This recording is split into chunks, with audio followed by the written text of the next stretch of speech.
Good evening sir. Sir आपका mic बंद है।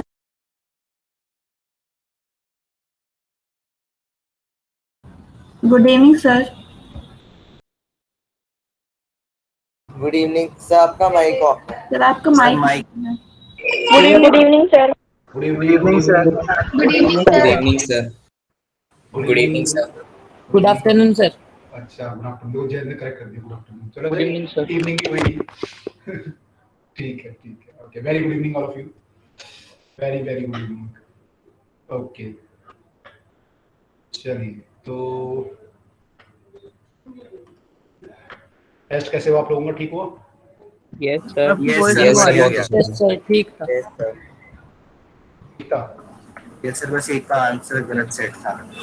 ओके, हाँ एक आपने डाला था शायद उसमें। यस सर, वो फिजिक्स वाले में एक गलत था। हाँ ओके, चलिए बाकी वैसे ठीक था। टेस्ट कर लिया सब लोगों ने?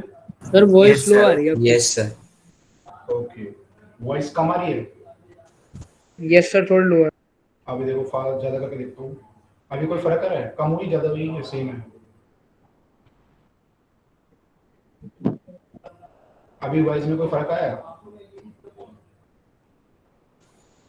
No sir sir. फर्क तो नहीं आया सर, पर मेरी नो साइड सर। की। अभी सही आ रही है?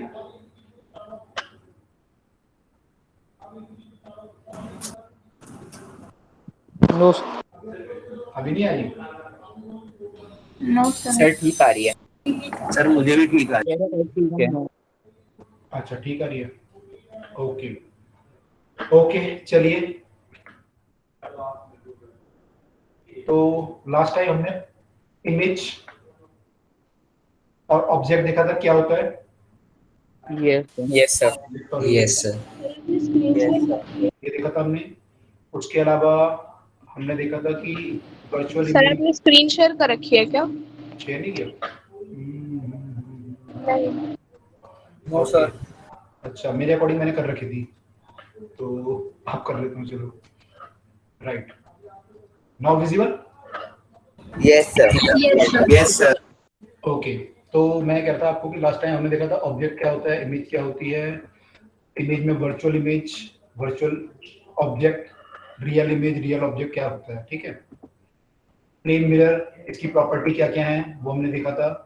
सेम साइज होता है, लिटिल इन्वर्टेड, ये सब हमने देखा था। डिस्टेंस के क्वेश्चन किए थे कुछ, की डिस्टेंस अगर हमारा मिरर से चेंज होगा तो क्या क्या वो होगा, ठीक है। ये मैंने कितना कितना डिस्टेंस होगा, ये मैंने सब कहा था पिछली बार, ठीक है। एंड ये क्वेश्चन शायद आपका आया भी था, इस टाइप के क्वेश्चन उसमें ना, टेस्ट में। यस यस सर, 2 या 3 क्वेश्चन आए थे। दो तीन क्वेश्चन आए भी थे, ठीक है।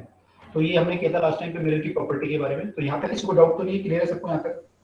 सर सर आपकी वॉइस टेस्ट में इस टॉपिक से सर एक डाउट है। बताइए। सर टेस्ट में एक क्वेश्चन आया था सर, वो पैरेलल मिरर्स का। क्या आया था? सर उसमें गिवन था कि दो पैरेलल मिरर्स हैं M1 और M2। सर उसमें जो है एक उनके बीच का डिस्टेंस यहाँ पे D लिया हुआ है। ओके। और M1 से डिस्टेंस जो है, एक पॉइंट है, कैंडल है, उसका पॉइंट 2D है।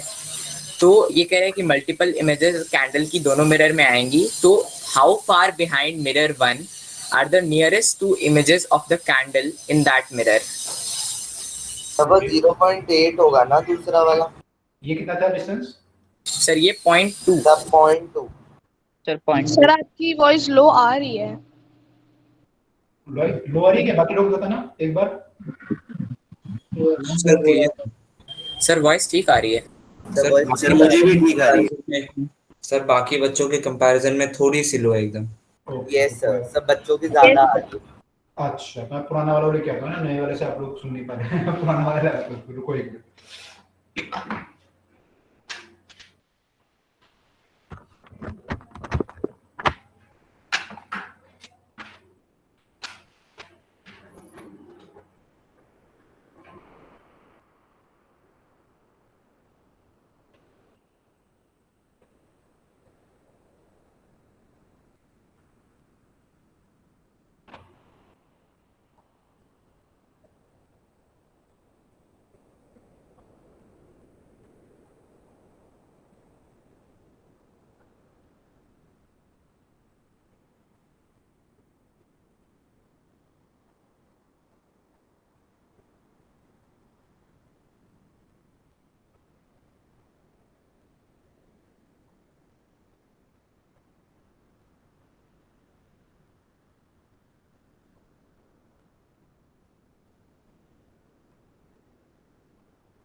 अभी आ रही है आवाज सब लोगों को? साफ आ रही है अभी?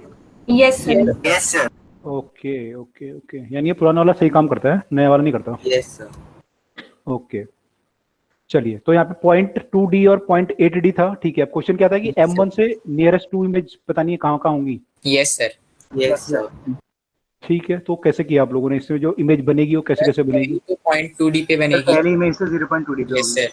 सर मैंने अगर- क्या किया कि इस पॉइंट से 2 रेज निकाल दी, ठीक तो है सर उसको बैक में हम जब ले जाएंगे तो वर्चुअल इमेज पॉइंट 2D पे बन जाएगा। ठीक है, फिर मैंने सेकंड मिरर पे देखा कि इंसिडेंट रेज कौन सी जा रही हैं।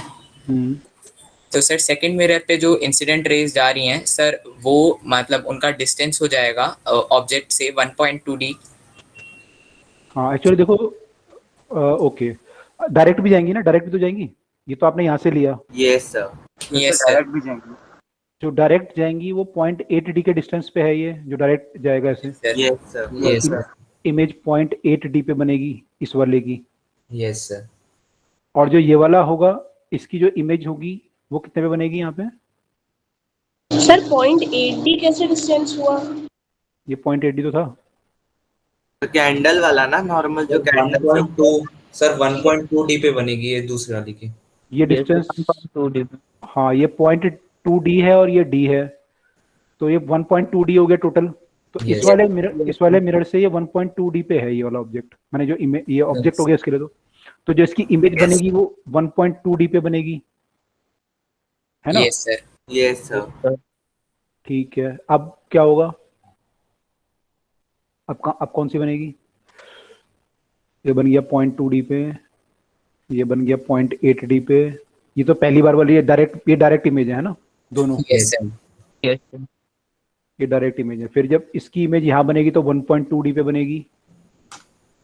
ये सर अब 1.8D पे बन जाएगी सर दूसरी मिरर 7.8D पे। पे बन जाएगी। इस वाले की यहाँ पे 1.8D पे बनेगी। यस फिर इस वाले की यहाँ जो बनेगी वो कितने पे बनेगी? पहले इस वाले 1.8D की यहाँ बनेगी, वो कितनी बनेगी? 2. Sir 2.8D। सर 2.8। ऐसे ये 1.2D वाला जो है ये यहाँ पे है, तो इसकी कितने बनेगी? 2.2 पे बनेगी। Sir 2.2 yes. तो ऐसे करके बनती रहेंगी बहुत सारी इमेजें। Yes, Yes, sir. तो अब क्या हुआ? उसने बोला था कि 2 चाहिए आपको ना शुरू वाली, तो मेरे ख्याल से पहले ये होनी चाहिए, दूसरी ये होगी। ये दोनों होंगे नियरेस्ट मेरे ख्याल से। तो अर्नव, कोई और होगा? यही होगा।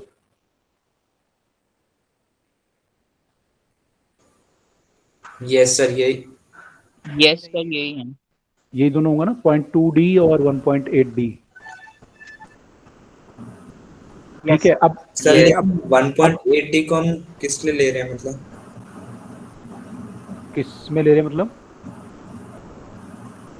सर 0.8 या फिर 1.2D है सर, वो भी तो मतलब 1.8D से कम है।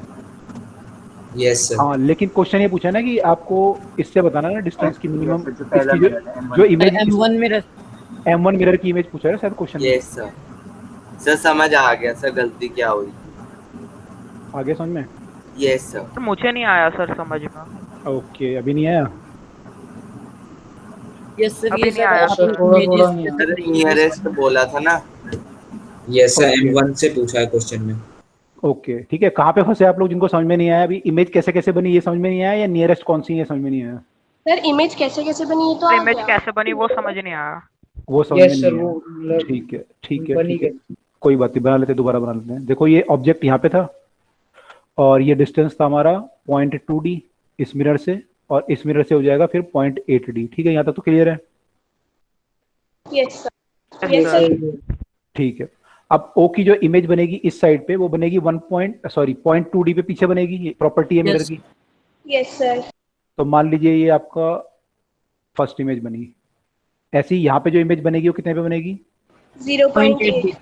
0.8 है ना, ये O' फर्स्ट मान लो। ठीक है, अब क्या होगा? अब एक ये ऑब्जेक्ट आ गया आपके पास और एक ये ऑब्जेक्ट आ गया, इनकी इमेज बनेंगी अब।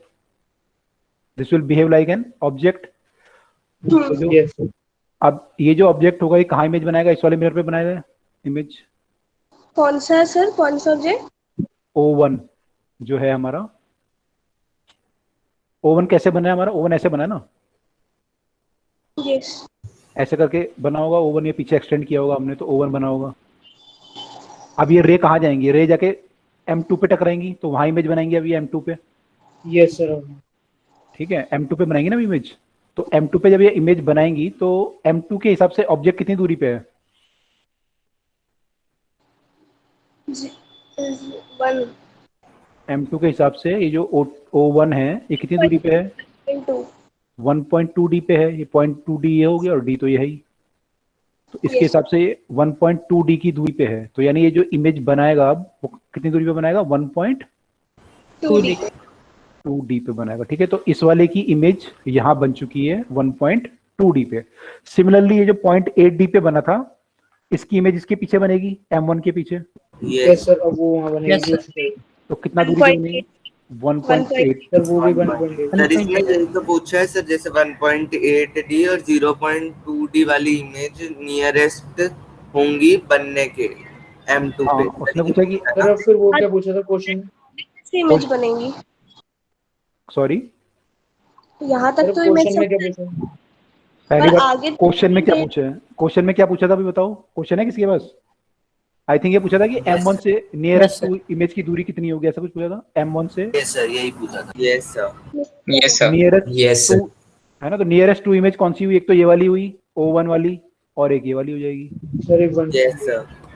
तो एक 1.8D Yes, sir. पे हो गई और एक 0.2D पे हो गई। सर ये आपने सर मैं 2.8 केवल वेट, पहले कंप्लीट हो गया? आगे समझ में? नहीं सर, ये 0.8 यस सर। दिया था। 0.2D और 1.8D समझ में आ गया? हाँ यहाँ तक तो आया। क्वेश्चन में क्या पूछा था समझ में? बाकी उनसे पूछ रहा हूँ मैं, क्वेश्चन समझ में आ गया क्या पूछा था? M1 से 2 इमेज कहाँ पे बनेगी ये पूछा था, तो क्लियर हो सर गया? मुझे तो आ गया। ठीक है, अब बताओ क्या पूछ रहे हो आप? सर यहाँ पे आपने 1.8 लिया, उसके बाद आपने 2.8D कैसे बनाई थी इमेज? 2.8D वो यहाँ से बनेगा। यहाँ से जब आप देखोगे तो ये ऑब्जेक्ट की तरह बिहेव करेगा इसके लिए। तो कितनी दूरी पे होगा ये ऑब्जेक्ट इस मिरर से M2 से? 2.2 पे। 2.2 पे क्यों होगा ये वाला ऑब्जेक्ट? 8 पे, क्योंकि 2.8 1.8 हाँ, Yes. तो फिर इमेज कहाँ बनेगी? 2.8 पे बनेगी पीछे। ओके सर मुझे ऐसा ध्यान रहा कि 2.2 प्लस करना है, 1.2। नहीं सर मैंने 2. भी गलती कर दी थी। अच्छा, सर इसको आ नहीं रहा था, आगे पैटर्न नहीं चल रहा था। Yes sir. ओके, आई सर होप मैं केवल एक ही लाइट रे को मतलब ले जा रहा था, तो इसलिए सर 0.2 और फिर 2.2 आ रहा था। समझ गया मैं। आपने पहले उससे बनाया होगा फिर दोबारा बनाया। यस आपने सर। ये इसका यहाँ बनाया होगा फिर इससे दोबारा यहाँ बना दिया होगा। Yes sir. उससे मेरा C आ रहा था। अच्छा ओके, हाँ तो उसमें दोनों कंसीडर करना था। मैंने जानबूझ के डाला था, मैंने कहा देखो कितने लोग कर पाते हैं खुद ये क्वेश्चन। Yes sir. ठीक है, चलिए आगे चलें। सर इसमें जरा चेंज मत करना। अच्छा, सर मैं बहुत क्वेश्चंस भी थे, मतलब कुछ के आंसर्स जो हमने सही मार्क करे वो भी गलत हो गए। ऐसा क्वेश्चन था कोई? एक क्वेश्चन था? एक क्वेश्चन था ऐसा। एक सर क्वेश्चन था एक था वो, वाला था लाइट की sir nature. Light can not travel in vacuum. Sir एक ये वाला था सर। हाँ, which of the following is incorrect वो पूछा था ना, उसमें गलत था वो। वेव वाला दिखा था। सर B बता रहा था वो। हाँ, बी वाला बता रहा था तो गलत था वहाँ पे। Yes sir. मैं कुछ क्वेश्चन जबकि D है इसका आंसर। इनकरेक्ट पूछेगी सर। यस, एक बार वो वाला केस दोबारा समझा दो सर, जब मिरर और ऑब्जेक्ट दोनों मूव कर। मिरर और ऑब्जेक्ट दोनों मूव करें अगर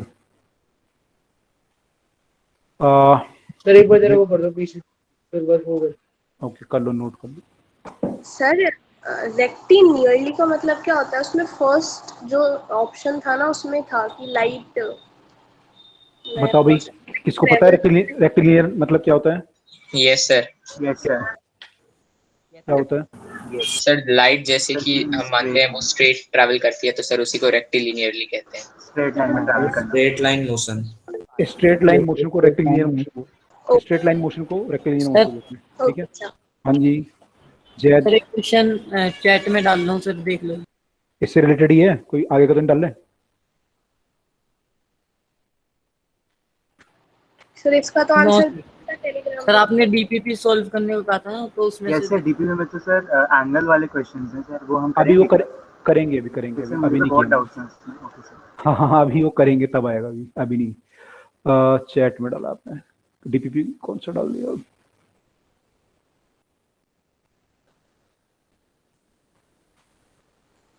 Two plane mirror A and B are aligned parallel to each other as shown in the figure. Light is incident at an angle 30 degrees to a point in the plane of the incident coincide with the plane of figure. Maximum number of times the ray undergoes the reflection before it emerge out is figure aligned parallel to the each other. अभी करेंगे इस type के question, एक आधा question पहले मेरे को करने दो, फिर आते हैं इस पे, ठीक है? जैद, एक आधा क्वेश्चन करने दो पहले, तब आएंगे। कर लिया, नोट कर लिया? कौन कर रहा था नोट? नोट हो गया? Yes sir. ओके, कोई डाउट पूछा था मुझको? अगर कोई डाउट पूछे थे यहाँ पे? Yes sir. सर जब मिरर और ऑब्जेक्ट दोनों मूव करते हैं तो सर मिरर कैसे रिस्पॉन्ड करते हैं सर, वो थोड़ा मिरर और ऑब्जेक्ट दोनों मूव करेंगे तो क्या होगा? ऑब्जेक्ट अकेला मूव करेगा तो उसका आइडिया है आपको? यस। क्या होता है? इमेज की स्पीड क्या होती है इस केस में? ऑब्जेक्ट के बराबर होती है, ठीक है। ओनली मिरर मूव करे अगर?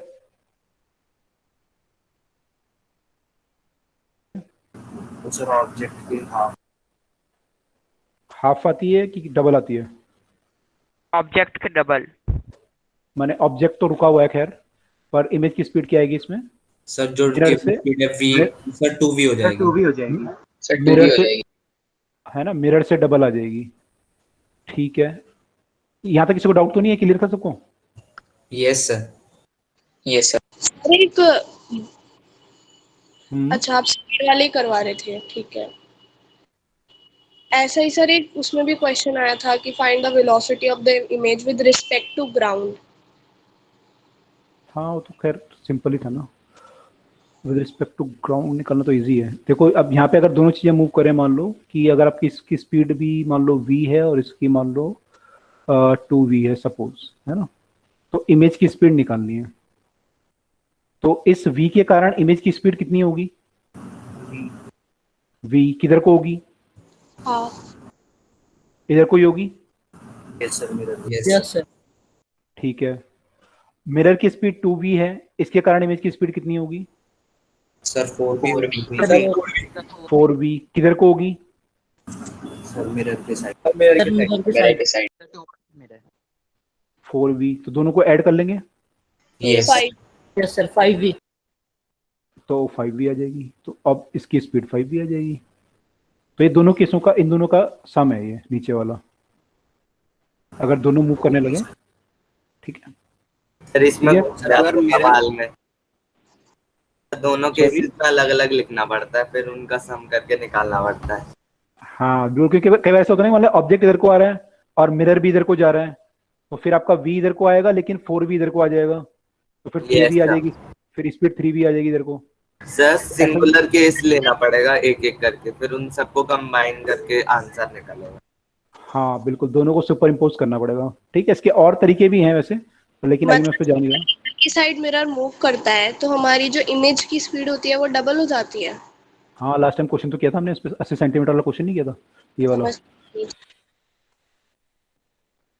क्वेश्चन जो किया था बोर्ड वाला। यस सर, आ गया। तो मैंने वही किया था ना? हाफ ले ली थी। Yes sir. तो इसमें 20 सेंटीमीटर मूव किया था ये, तो फिर हमारा 40 सेंटीमीटर मूव किया था इमेज। जब मिरर 20 सेंटीमीटर मूव किया था तो इमेज डबल मूव की थी उससे, तो यानी इसकी स्पीड डबल होगी एज कंपेयर टू मिरर के स्पीड के। Okay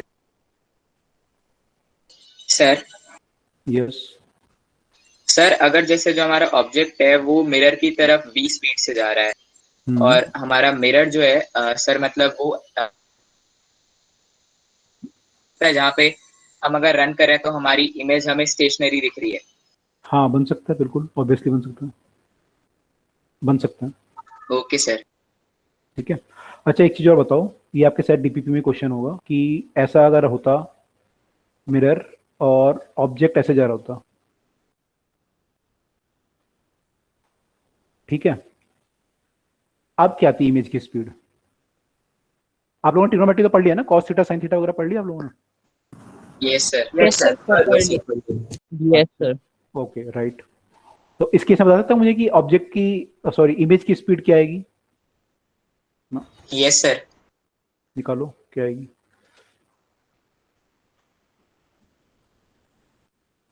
sir done. ओके बाकी लोग निकाल लो एक बार पहले, फिर डिस्कस करें।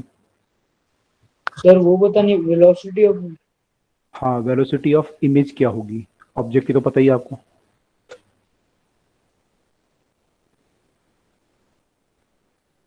सर एक बार क्वेश्चन रिपीट कर देंगे आप? हाँ क्वेश्चन ये है कि एक ऑब्जेक्ट है और ये ऑब्जेक्ट जो है मान लो ये line joining two the mirror है, परपेंडिकुलर लाइन है ना, तो ये इस लाइन से 30 डिग्री पे मूव कर रहा है, डायरेक्ट मूव नहीं कर रहा है, स्ट्रेट 30 डिग्री एंगल पे मूव कर रहा है, इसकी स्पीड v है ऑब्जेक्ट की। तो you have to find the speed velocity of the image. Okay sir.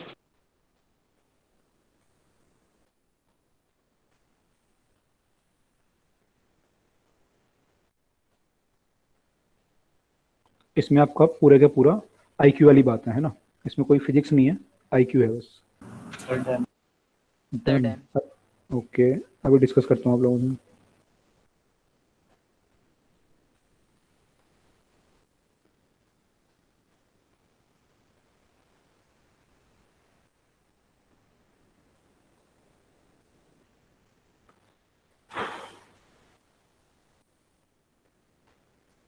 किया सब लोगों ने? Yes sir. Yes sir. Yes. कितना आया? कितना आया आंसर?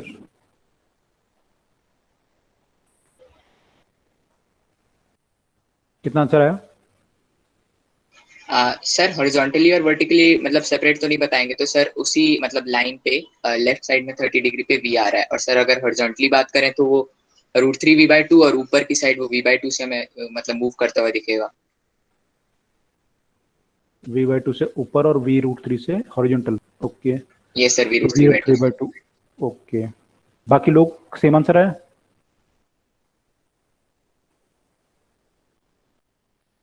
इसकी जो स्पीड v है इसको दो पार्ट में ब्रेक कर सकते हैं, एक तो हॉरिजॉन्टल स्पीड कंपोनेंट बन सकता है, एक वर्टिकल बन सकता है इसका कंपोनेंट। Yes sir. ठीक है ओके ये कितना बनेगा हॉरिजॉन्टल वाला? Sir v cos 30।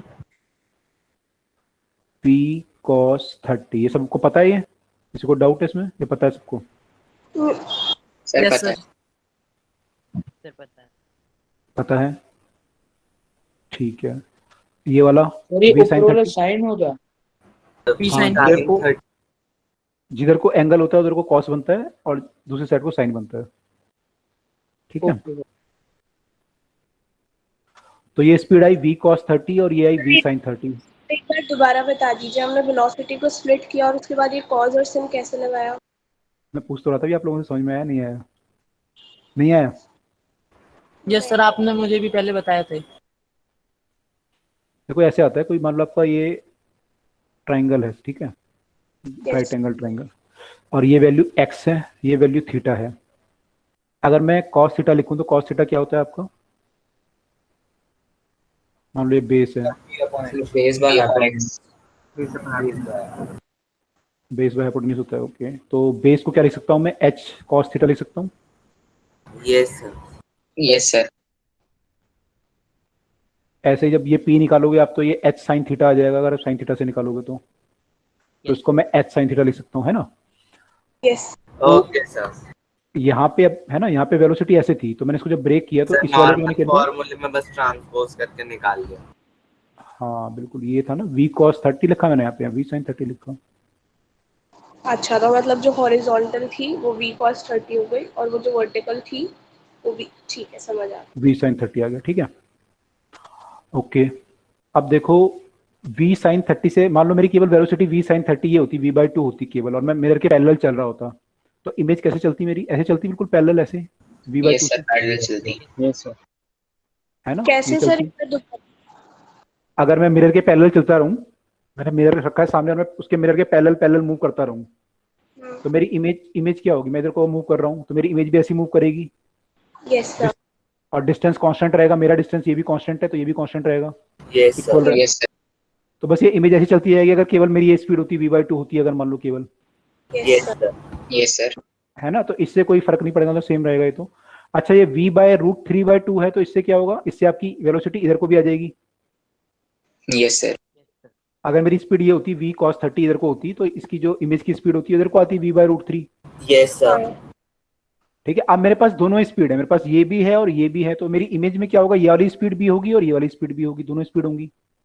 Yes sir, अगर मैं नेट निकालूंगा तो नेट कैसे आएगा इसका, ये आएगा, यस सर, बीच में v आ जाएगा, नेट ये आ जाएगा। इसका अगर मैं वैल्यू निकालूं तो वैल्यू कितनी आएगी इसकी सर v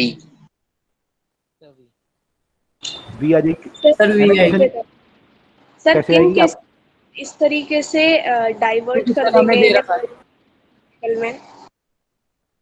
सर ये तो हम हाँ क्या बोल रहे हो, एक तो देखो मान लो ये अभी यहाँ पे v√3 था और v/2 था, तो इनको जोड़ के ये v बनेगा, क्योंकि यहाँ पे इसको तोड़ के ये दोनों बने थे, तो इन दोनों को जोड़ के v बनेगा, तो ये भी v होना चाहिए। एक बात तो ये है।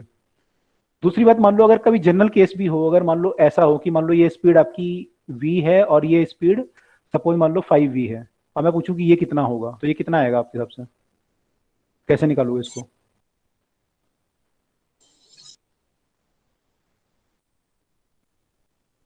I can calculate by using Pythagoras theorem लगा सकते हैं यहाँ पे सर वैल्यू 26 है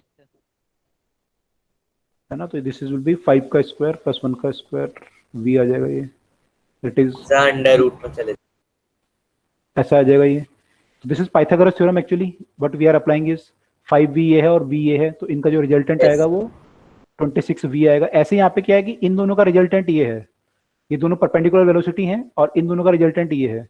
तो अगर आप पहले दे रखा है ना, तो वो आप ऑलरेडी निकाल चुके हो। तो v बाय अगर आप निकालोगे डायरेक्ट वैसे निकालना चाहो तो आप क्या लिखोगे, v² v/2 का स्क्वायर प्लस √3/2 का स्क्वायर का रूट ये लिखोगे, which is equal to v²/4 plus 3v²/4, यानी कि 4v² अंडर रूट में, विच इज 4/4 1 हो जाएगा, v² का रूट आपका v आ जाएगा। सर मतलब हमने जो ट्रायंगल किए थे उसे हमने ऐसे ट्रायंगल ना लेके उसकी जो हाइपोटेन्यूज थी उसको बांट दिया।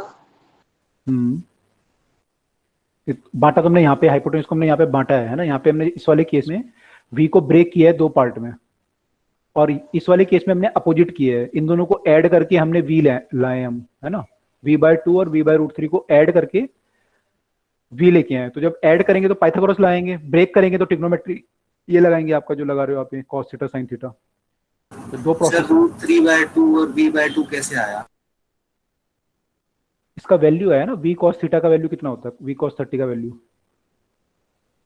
ओके सर, वैल्यू लगा, ठीक है, वैल्यू पुट किया ना, v sin थीटा की पुट की है तो 1/2 आ गया, v cos थीटा √3/2 आएगा। ठीक है, और क्या पूछ रहे थे आप लोग अभी इसमें, ये क्लियर होगा ये? जैसे ये वाला क्वेश्चन देखा तो हमने ये यहाँ इस साइड ये लगाया, मतलब ये जनरल मैथमेटिक्स है जो आपने अब तक पढ़ी होगी 6 से लेके और 9 तक। Sir velocity of object with respect to image पूछे फिर। Velocity of object with respect to image, उसके लिए आपको वेक्टर पढ़ना पड़ेगा, वेक्टर से आएगा ये, क्योंकि ये एक की स्पीड ऐसे है एक ऐसी है। प्रूव नहीं करना था, मैं वेलोसिटी ऑफ इमेज निकालनी थी कितनी होगी, तो कितनी आएगी वेलोसिटी ऑफ इमेज, आंसर क्या आएगा इसका? सर नेट वेलोसिटी तो v आ रही है सर, बस वो इमेज की तरह मिरर की तरफ है और 30 डिग्री पे है।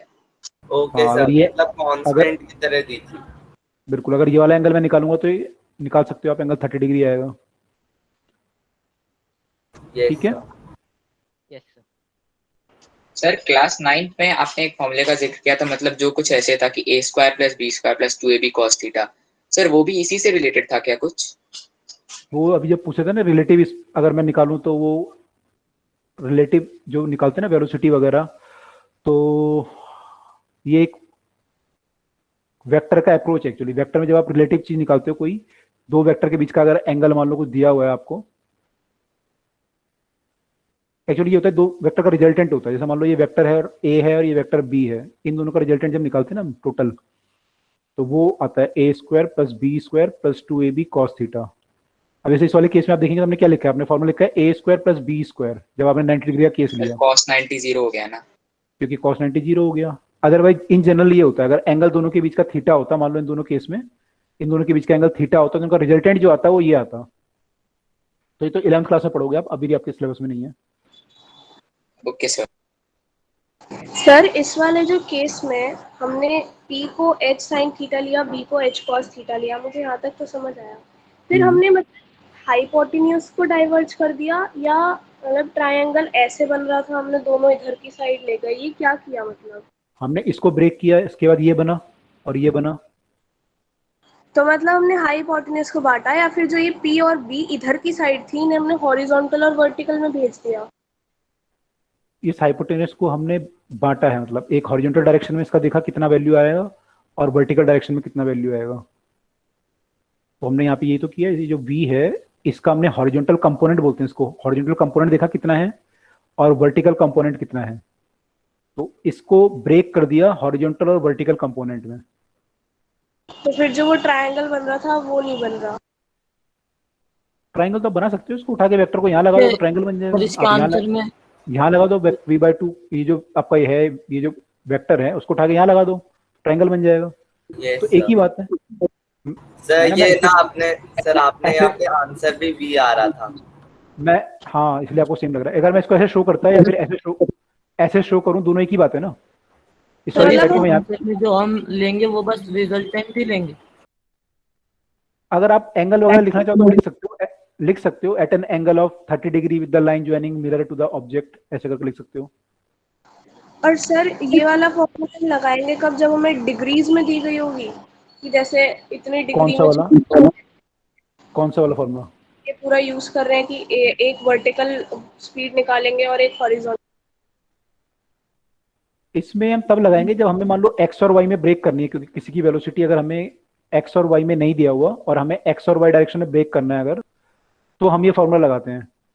अगर मान लो वेलोसिटी मेरी एक्स डायरेक्शन में होती या वाई में होती तो जरूरत थी नहीं मुझे फॉर्मूले की, जैसे मैंने मिरर में यूज किया पहले जो क्वेश्चन किए, तो वेलोसिटी एक्स में थी तो मैंने यूज नहीं किया। लेकिन मान लो वेलोसिटी अगर एक्स में ना हो, एक्स और वाई में ना हो कोई वेलोसिटी और ऐसे दे रखी हो जेड में, इसको, हाँ जेड में तो नहीं, इस सेम प्लेन में हो और लेकिन कुछ एंगल पे हो। सर जेड के लिए तो और भी डिफरेंट हो जाएगा। हाँ, तब मैं लिखूंगा vx equal to v cos theta. मतलब जब उसकी कोई डिग्री भी हो जाए ना, कोई एंगल हो जाए उसके अंदर। हाँ, कोई एंगल हो, अगर एंगल नहीं होगा फिर तो v आ जाएगा डायरेक्टली, फिर तो आ ही जाएगा। Yes sir.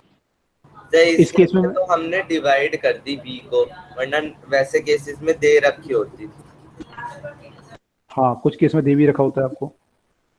Yes sir. Sir इसमें कंफ्यूज हो गए क्योंकि v को स्प्लिट करके हमें प्रूव करना था कि ये v आए एक तरह से।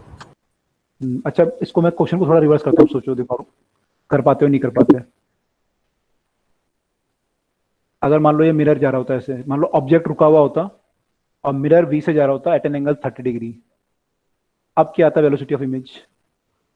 सर हम हॉरिजॉन्टल कंपोनेंट हमेशा cos थीटा नहीं, हॉरिजॉन्टल कंपोनेंट cos थीटा नहीं है। मैंने अगर आपका जो वेक्टर है इसका यहाँ से एंगल थीटा हो तो ये v cos थीटा आएगा। यस सर, वही कह रहा हूँ, मतलब हमेशा cos थीटा में ही होता है। नहीं कोई जरूरी नहीं है, मान लो थीटा ये दिया होगा तो ये v cos थीटा हो जाएगा, ये v साइन हो जाएगा। Okay sir.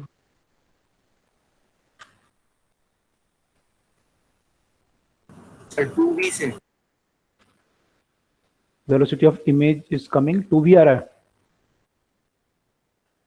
अभी नहीं निकाला, 2 मिनट। 2v तो नहीं आना चाहिए मेरे ख्याल से, देखो बाकी लोग भी निकाल के देखो।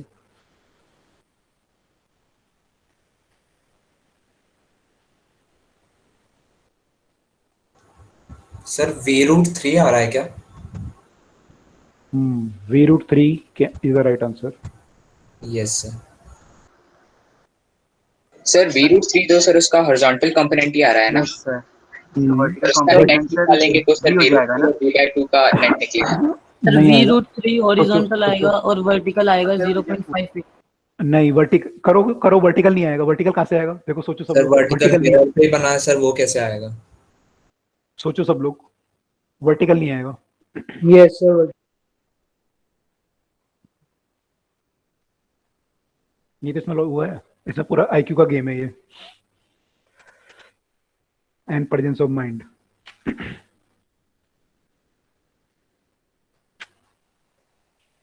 सर ये 30 डिग्री दिया है। हाँ, angle is 30 degree.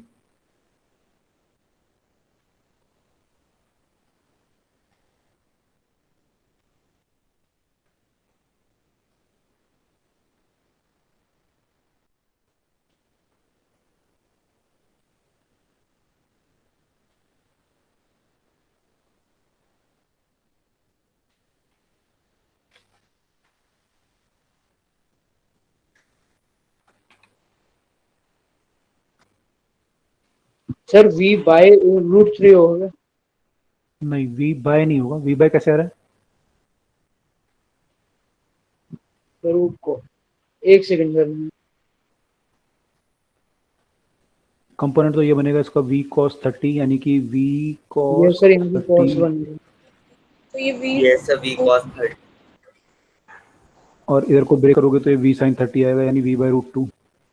Sir v by 2 sorry sir v by 2। Yes sir अब ऑब्जेक्ट का हॉरिजॉन्टल वाल तो 2 मतलब 2 into v√3/2 यानी v√3 आ गया। यस ठीक है। सर 2 को मल्टीप्लाई 2 से मल्टीप्लाई क्यों किया? यस सर अभी तो देखा था सर। अभी तो डिस्कस किया था। 80 वाला क्वेश्चन तो सर डबल हो जाता। हाँ, डबल स्पीड होती है। अगर मिरर v से मूव करता है तो इमेज आपकी 2v से मूव करती है। हमने देखा था ना अभी। Yes yes sir. तो ये तो इसके कारण तो v√3 आ जाएगा। ठीक है, इसके कारण। अब इससे क्या होगा? जो मिरर ऐसे मूव कर रहा है उससे कोई फर्क, माने ऑब्जेक्ट की इमेज मूव करेगी इससे? No sir. क्यों नहीं करेगी सर? अगर आप मिरर के आगे यहाँ पे खड़े हो जाओ और मिरर को ऐसे मूव करने लगो तो क्या आपकी इमेज यहाँ चली जाएगी? नहीं, ऑब्जेक्ट नहीं आएगी। सर ऑब्जेक्ट में इमेज तो यही बनेगी हमेशा पीछे, बस मिरर आगे जाता रहेगा लेकिन इमेज ऐसे बनती रहेगी बार बार।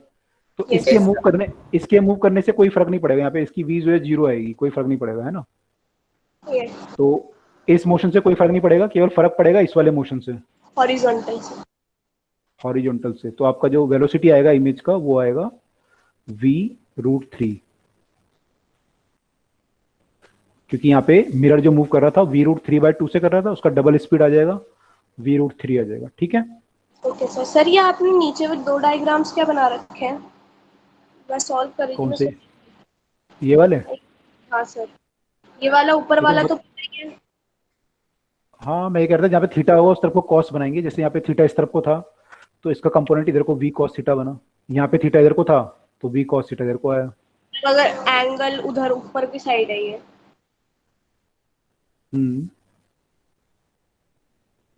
जिधर को एंगल होगा उधर को कॉस आएगा, बस ये कह रहा था मैं। जिधर को एंगल होगा उस साइड को कॉस आएगा। सर एंगल जिस लाइन से अटैच होगा। हाँ, एक्चुअली देखो इसमें है क्या ना, अगर आप और डेप्थ में सोचोगे। ये समझ में आया? पहले क्वेश्चन समझ में आ गया सबको? आंसर इसका? यस सर, समझ में आ गया। Okay yes sir. ओके, देखो मैं ये कह रहा था कि आपको ये देखो, ये v है, ये थीटा है, तो ये v cos थीटा आया और ये v sin theta.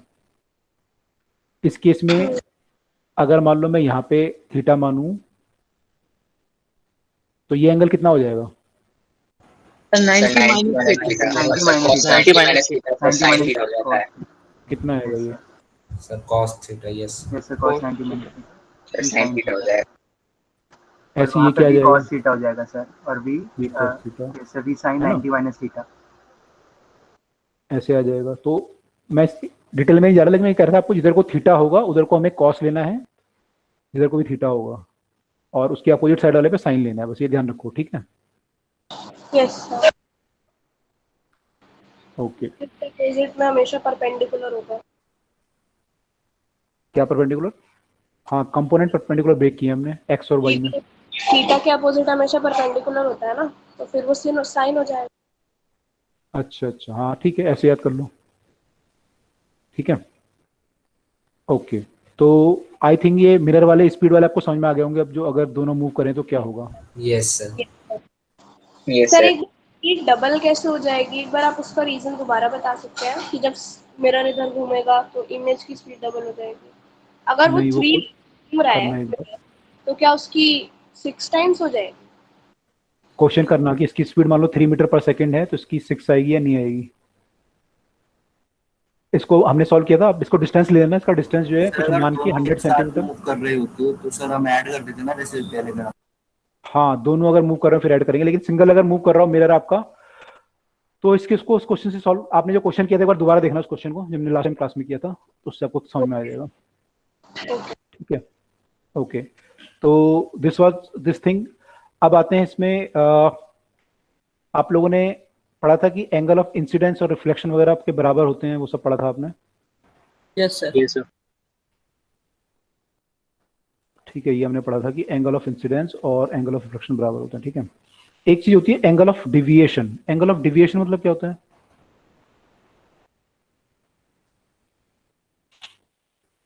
Angle of deviation sir वो जो मतलब सर मिरर है उससे जो एंगल बना होता मिरर है। का नॉर्मल है सर, No. इससे 180 डिग्री पे आर्क के साथ जो एंगल बनाएगा वो एंगल ऑफ डेविएशन है। सर एक deviation, okay. Sir incident ray और रिफ्लेक्टेड रे के बीच का angle. Correct, that is absolute answer. Deviation का मतलब क्या होता है? डेविएशन का मतलब होता है कि अपने पाथ से कितना डेविएट हो गया, है ना। तो जो रे थी आपकी ये ऐसे जा रही थी, यस सर, और ये इतना डेविएट हो गई, दिस इज द डेविएशन, इसे डेल्टा से लिखते हैं। Yes sir. तो ये डेविएशन डेल्टा हुआ, है ना। तो जो भी वैल्यू आएगी, मान लो 40 डिग्री आया, तो विल से कि डेविएशन इज द, साइन है अपने डेविएशन का। ये साइन है डेविएशन का, डेल्टा। Okay sir. तो डेविएशन जो आपका आएगा वो डिग्री में आएगा। मान लो 40 डिग्री आया, तो इस केस में क्या लिखोगे आप? डेविएशन इक्वल टू 40 डिग्री, और एक कैसा है, क्लॉकवाइज है या एंटी क्लॉकवाइज डेविएशन है? Anti clockwise. Anti clockwise. तो हम आंसर लिखेंगे 40 डिग्री एंटी क्लॉकवाइज, है ना। तो इसमें हम क्लॉकवाइज या एंटी क्लॉकवाइज मेंशन कर सकते हैं यूजुअली। तो एंगल ऑफ डेविएशन हमारा जो होता है, basically angle of deviation is the angle between the incident रे एंड द रिफ्लेक्टेड और रिफ्रैक्टेड रे।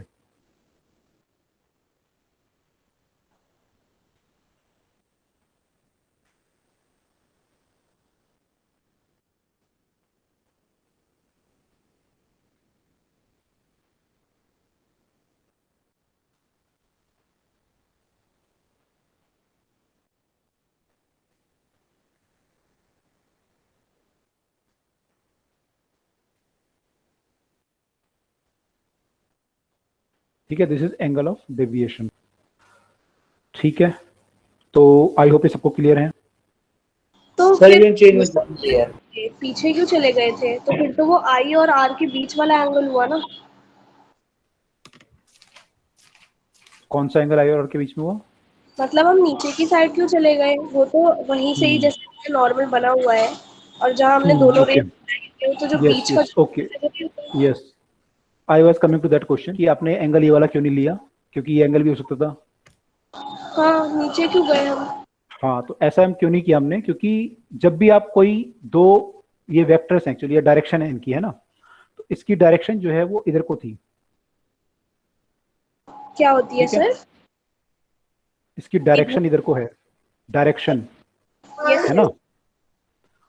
तो जब भी हम मान लो एक ये रे है और दूसरी रे है, इनके बीच का एंगल निकालना चाहते हैं, मान लो किसी रे के बीच का, तो हम क्या करते हैं, दोनों का टेल मिला देते हैं और फिर एंगल निकालते हैं। अगर मैं दोनों का टेल मिला दूंगा तो इन दोनों के बीच का एंगल आएगा।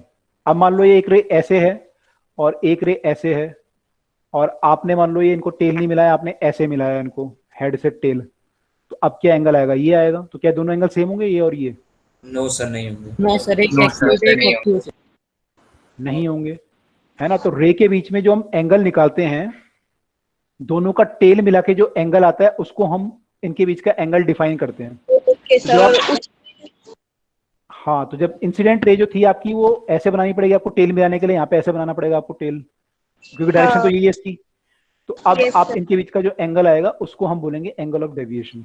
ठीक है, मतलब नीचे की साइड शो करना पड़ेगा ना, तो फिर वो हेड टेल हो जाएगा, है ना। हाँ, नहीं तो फिर वो हेड टेल का केस आ जाएगा।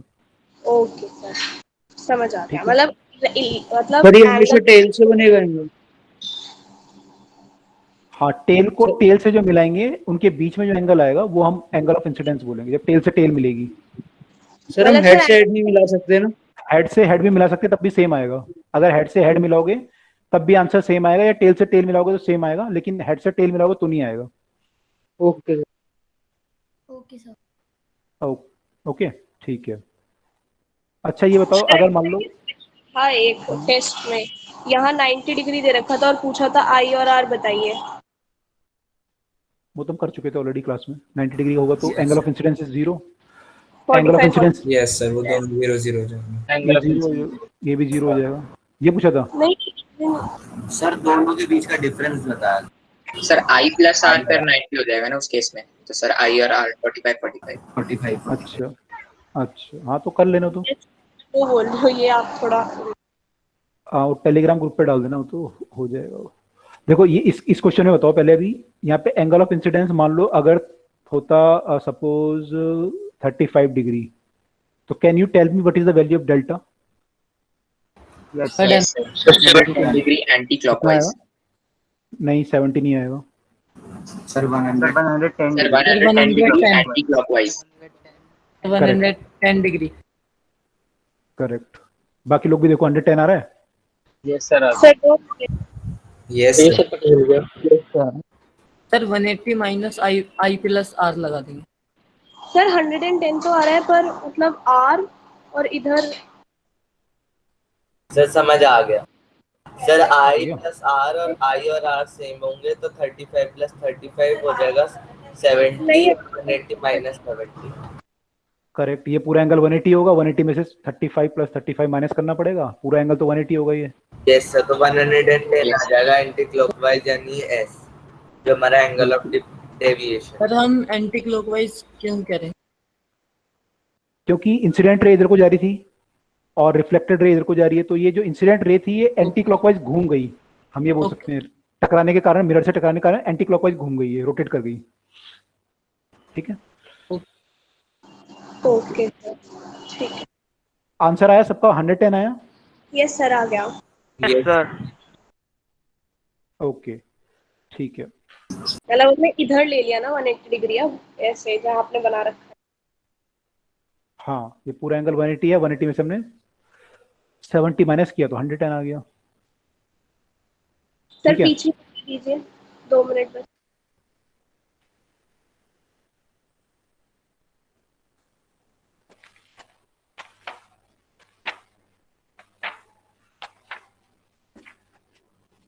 सर यस सर, जैसे हमने वो वाला केस देखा था कि जब मिरर और जो ऑब्जेक्ट ने दोनों मूव कर रहे हैं, सर अगर उनमें मतलब हम ऐसा लगाएं कि वो 30 डिग्री पे इंक्लाइंड है, सर उसमें भी वही होगा ना कि हमें फिर नेट निकालना पड़ेगा और सर फिर उसमें वो थीटा वाला मतलब फॉर्मूला यूज होगा। हाँ, उसमें नेट निकाल के फिर रिजल्टेंट वाला फॉर्मूला यूज करना पड़ेगा हमें। रिजल्टेंट वाला फॉर्मूला यूज करना पड़ेगा। सर एंगल ऑफ डेविएशन में भी आई जो है, जो आपने आई से इंडिकेट कर रखा है, और आर, ये दोनों इक्वल होते हैं ना? हाँ, वो तो होंगे ही होंगे। रिफ्लेक्शन या रिफ्लेक्शन जब भी रिफ्लेक्शन होगा तो ये तो बराबर होंगे ही होंगे। ये सब वो तो दे रखा है ना पहले हमने जब पढ़ा था। सर हो गया। वो तो बेसिक प्रॉपर्टी है उसकी। यस सर, रिफ्लेक्शन की। सर ये रिफ्रैक्शन के केस में कुछ और मतलब आएगा ना? रिफ्रैक्शन के केस में आई और आर अलग अलग हो सकता है। यस सर, मतलब फिर कुछ और आएगा। हाँ, लेकिन रिफ्रैक्शन में तो हाँ अलग ही आएगा। अभी तो रिफ्लेक्शन ही पढ़ रहे हैं पूरा, अभी तो रिफ्लेक्शन ही पढ़ रहे हैं। यस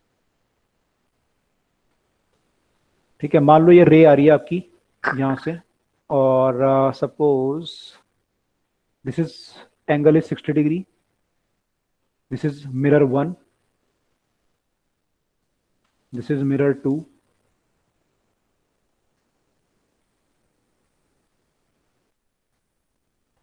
तो यू हैव टू फाइंड की फाइनल रे जो होगी, फाइनल रे जो जाएगी, मैंने रे आ रही है, इंसिडेंट रे है ये, तो क्या होगा? ऐसे टकराएगी, फिर ऐसे टकराएगी, फिर ऐसे जाएगी, है ना? सर इंसिडेंट रे M2 के पैरेलल है। Yes, in this case yes sir, parallel. Incident ray is parallel to, parallel है ना?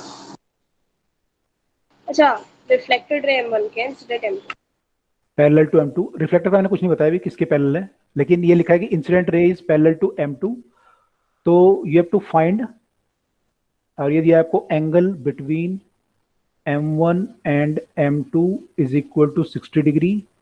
तो we need to find the path of final ray. पहले तो ये निकालो, चलो फिर एक्चुअल क्वेश्चन तब पूछूंगा। मैंने वो कैसे जाएगी, दोबारा टकराएगी मिरर से या मिरर के M1 के पैरेलल चली जाएगी? कैन यू प्रूव कि ये M1 के पैरेलल चली जाएगी, ऐसा प्रूव कर सकते हैं क्या? तो ऐसा देखो,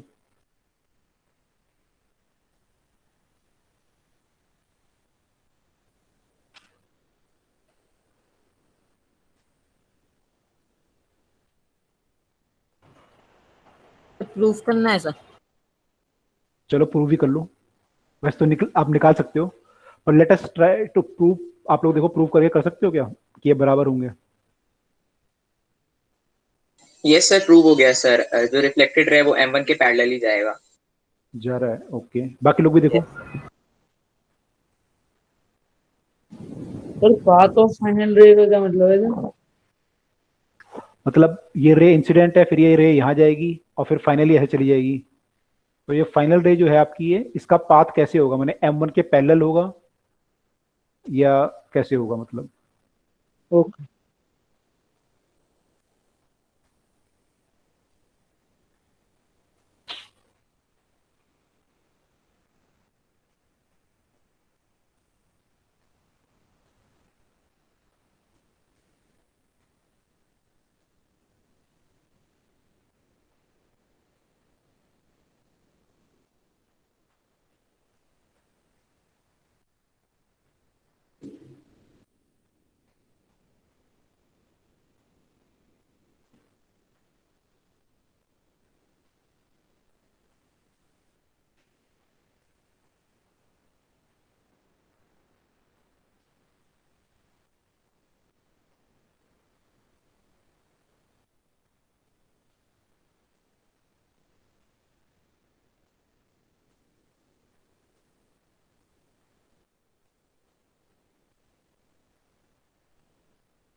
sir done.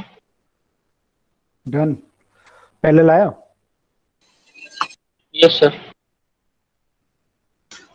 Yes sir done. हम्म।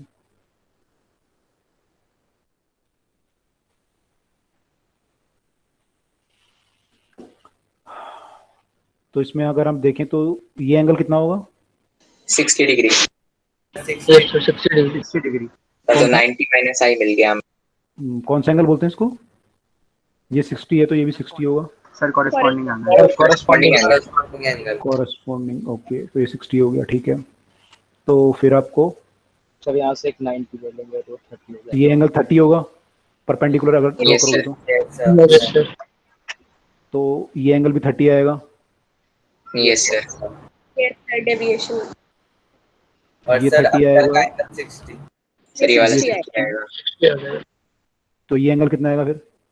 सर 60 आ जाएगा सर, इक्विलेटरल ट्रायंगल बन जाएगा। 60 आएगा, तो ये 30 आएगा, ये 30 आएगा, ये 60 आएगा फिर।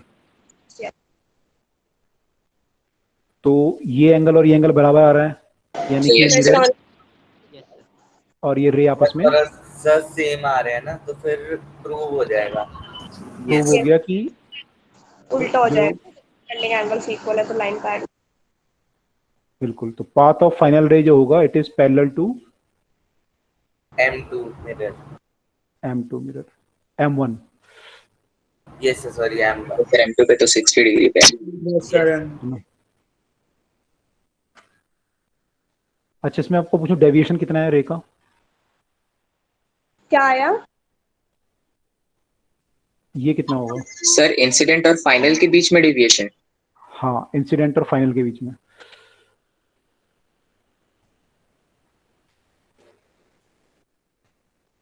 फाइनल तो वो हुई ना फिर जो M1 के पैरेलल है।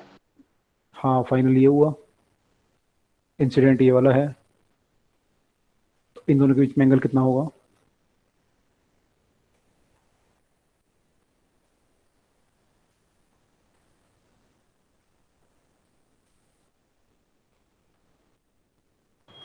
सर 240। सर 120 होगा। सर 120 डिग्री होगा। 120 डिग्री। 120 डिग्री। सर 240 आ गया। 240 कैसे आएगा? ये वाला एंगल हो गया ना? कौन सा एंगल ले रहे हो आप लोग? सर ये वाला एंगल क्यों लेंगे? सर ये इंसिडेंट रे किधर को आ रही है? इंसिडेंट रे किधर को आ रही है? इधर को जा रही है, और रिफ्लेक्टेड इधर को। इनका टेल मिलाओगे तो ऐसे तो बनेगा, इनका टेल जब मिलाओगे तो ऐसे बनेगा ना ये फिगर। तो ये एंगल लेंगे ना? यस। तो सर कितना मैंने आया? इस पॉइंट को सर इंसिडेंट वाले का हेड ले लिया है, तो सर 120 आ रहा है। ओके, हाँ वो भी कर सकते हो। तो या तो हेड से हेड ही है, हेड से टेल मिलाओगे तो उससे आपका या तो ये वाला एंगल निकालोगे, या सीधा फॉर्मूले से भी निकाल सकते हैं। ये 120 आ जाएगा, ऊपर भी 120 आ जाएगा।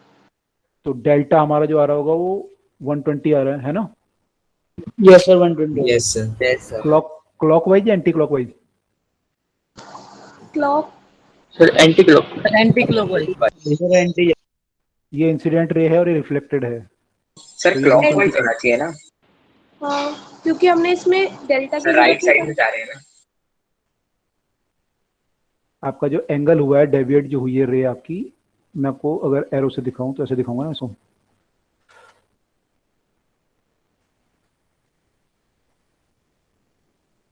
ये इंसिडेंट रे थी और ये रिफ्लेक्टेड इधर को है। This is the deviation, this is clockwise.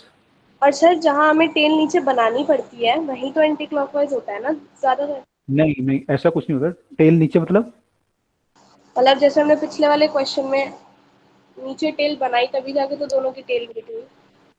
Sir ये क्लॉक और मुझे जो एंटी क्लॉक कैसे पता चलेगा? हेड नीचे सर बनाया। एंटी क्लॉकवाइज होना चाहिए ना, घड़ी देखिए इंसिडेंट जहाँ टकराइए भाई। वहां देखो से इंसिडेंट रे इधर को थी और फाइनल रिफ्लेक्टेड इधर को गई। आपने एंगल कौन सा निकाला? ये एंगल निकाला। यस सर ये। तो हम इंसिडेंट से स्टार्ट करेंगे और रिफ्लेक्टेड की तरफ जाएंगे, देखेंगे किधर को बेंड ये घूमा तो ऐसे घूमेगा ना ये। Okay sir. तो इंसिडेंट रे आपकी इतनी घूम गई। यस सर, वो घूम गई, रिफ्लेक्ट कर गया। हाँ 120 डिग्री घूम गई बिकॉज ऑफ रिफ्लेक्शन, है ना? Okay, this is one thing. नहीं सर, मतलब मैं कहती हूँ सर डेविएशन तो 60 आना चाहिए ना? क्यों? सर जब हमारा हेड नीचे था आपसे नहीं पूछा 60 डिग्री क्यों आना चाहिए? 60 डिग्री क्यों आना चाहिए? नहीं सर, इस एंगल, ये एंगल थोड़ी निकालेंगे। हेड से हेड मिलाना पड़ेगा ना आपको, हेड से हेड या हेड से टेल। अगर हेड से हेड मिलाओगे तो यहाँ पे आएगा ये, तो ये एंगल निकालेंगे। और हेड से सॉरी टेल से टेल मिलाओगे तो ये वाला एंगल आएगा। दोनों ही 120 आएंगे। ये निकालो चाहिए वाला। आप बताओ क्या? पर इंसिडेंट रे जो थी वो मिरर से सीधी जानी चाहिए थी, पर वो सर एंटी क्लॉकवाइज घूमी है ना सर यहाँ पे। तो नहीं नहीं नहीं नहीं, ये देखो ये ऐसे जानी चाहिए थी ना। अच्छा आप कह रहे हो एंटी क्लॉकवाइज घूमी है रे। Just a minute. Okay, this is the incident रे एंड आप कह रहे हो कि रिफ्लेक्टेड रे आपकी ऐसे बेंड की है, तो this is the angle of deviation. And फिर आपका यहाँ करा। You might be correct, let us check. अभी चेक करते हैं, ठीक है? कोई और डाउट पूछा था तक उसको मैं वो कर लेता हूँ। सर जैसे जब हमारा हेड इंसिडेंट रे का नीचे है, लेकिन जब दूसरी साइड हमारी रिफ्लेक्टेड रे का हेड ऊपर की साइड बनेगा तभी तो हम एंटी क्लॉकवाइज निकालते हैं। मैं ये कह रही थी मतलब। नहीं, हम नीचे ऊपर के चक्कर में मत जाओ। तो डायग्राम तो कुछ भी हो सकता है, left right, same plane, different plane, कोई भी डायग्राम हो सकता है। बस आप ये ध्यान रखो कि आपको टेल से टेल मिलाना है, उससे हमें एंगल निकालना है। ओके ठीक है, ओके सर। तो क्लॉकवाइज है या एंटी क्लॉकवाइज? हाँ, अब आपका वो सही है। ये आपका जो था ये इंसिडेंट रे ऐसे जा रहा था और रिफ्लेक्टेड रे आपका जो बेंट हुआ वो ऐसे हुआ। ठीक है, तो इन दोनों के बीच में जो एंगल है वो या तो ये एंगल हो सकता है या ये वाला हो सकता है। This is 120 and this is 240। ठीक है, अगर मैं टेल से टेल मिलाऊं तो 2 एंगल पॉसिबल है। Yes Yes, sir. ठीक है, Yes, अब इसमें गुड, इसमें अब आंसर क्या होगा? सर आपकी जो 120 क्लॉक सर 120 होना चाहिए। Anti clockwise. Sir 120 degree anti clockwise. नहीं, इसमें देखो क्या हुआ, आपकी रे जो है यहाँ पे थी ना पहले, जो इंसिडेंट रे ऐसे थी, अब ये देखो रिफ्लेक्टेड रे कितनी बेंट हुई यहाँ पे कितना बेंट हुआ ये? सर हम ऐसे भी तो देख सकते हैं सर, इंसिडेंट रे और रिफ्लेक्टेड रे कहाँ मुड़ी। वेट एक बार, ये 120 डिग्री हुआ, yes Yes, sir. 120 anti clockwise. Clockwise sir. या एंटी क्लॉकवाइज या क्लॉकवाइज?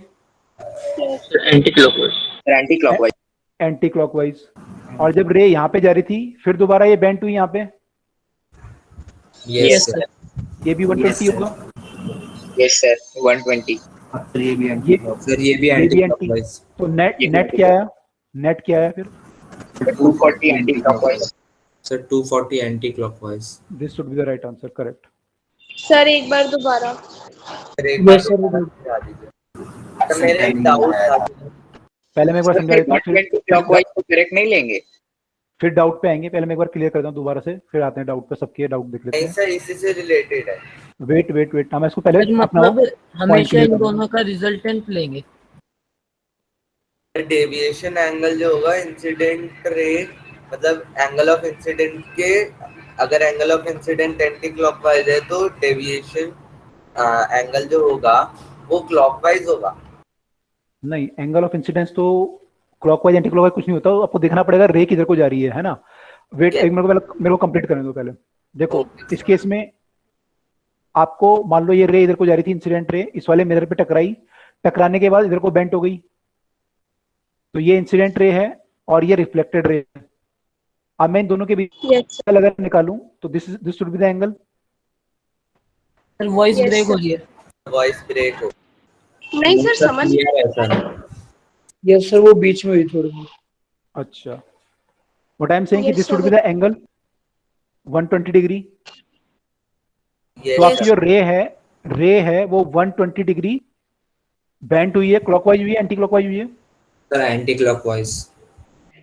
सर एंटी क्लॉकवाइज कैसे, इधर की साइड हुई है ना। ये इंसिडेंट रे थी और ये रिफ्लेक्टेड रे है, सर टेल टू टेल में ला रहे हैं इस वजह से ना। तो ये एंगल नहीं, आप ये एंगल ले रहे हैं तो ये एंटी क्लॉकवाइज होगा या क्लॉकवाइज होगा?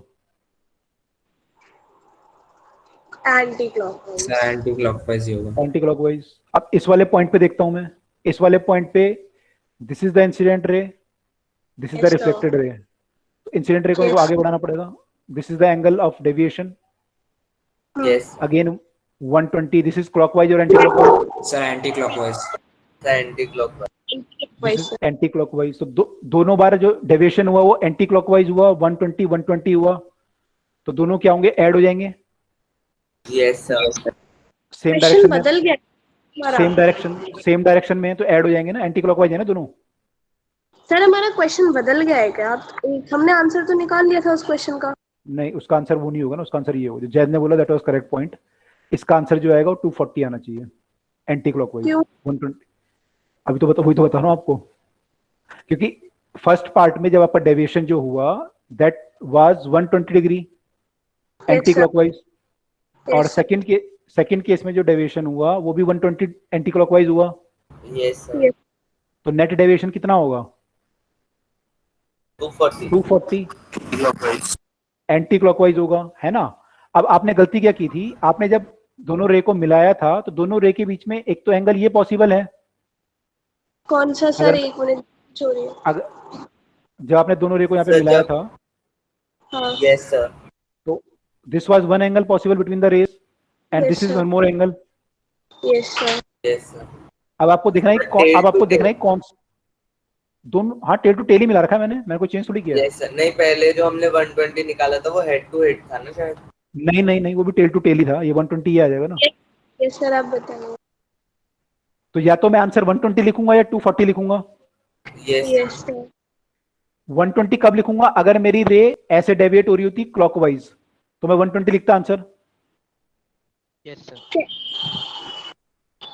और अगर मेरी रे ऐसे डेविएट हो रही होती एंटी क्लॉकवाइज तो मैं 240 लिखूंगा। ये एंगल लूंगा, फिर मैं ये वाला एंगल लूंगा, नीचे वाला। Yes yes.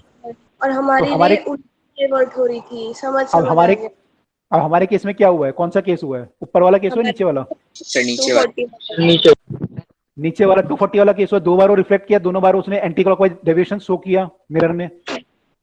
यस तो आपकी रे 2 बार 120 डिग्री घूमी, कुल मिला के 240। तो आपको ये वाला एंगल लेना पड़ेगा 240, ना कि 120 वाला। यस सर, क्योंकि ऊपर से कोई ना तो नीचे से ऐसे घूम के आई है। हाँ, क्योंकि ये ऐसे घूमी है ना, ये ऐसे घूमी है, फिर ऐसे घूमी है दोबारा। समझ आ गया। तो हमने 240 गलत हुआ। आंसर 120 को। हाँ, तो वो आंसर गलत था, ठीक है। ओके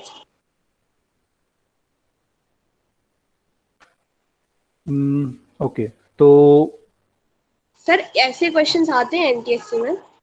हाँ, एनटीएससी में आ जाते हैं। ठीक है, तो दिस वाज द थिंग। तो हमें अभी तक ये क्लियर हुआ। अच्छा, जो हमने नॉर्मल केस लिया था, नॉर्मल केस में तो हम ऐसे कर रहे थे, ये इंसिडेंट था, एंगल था, और ये ऐसे था, तो हमने ये वाला एंगल लिया था, है ना? Yes yes sir.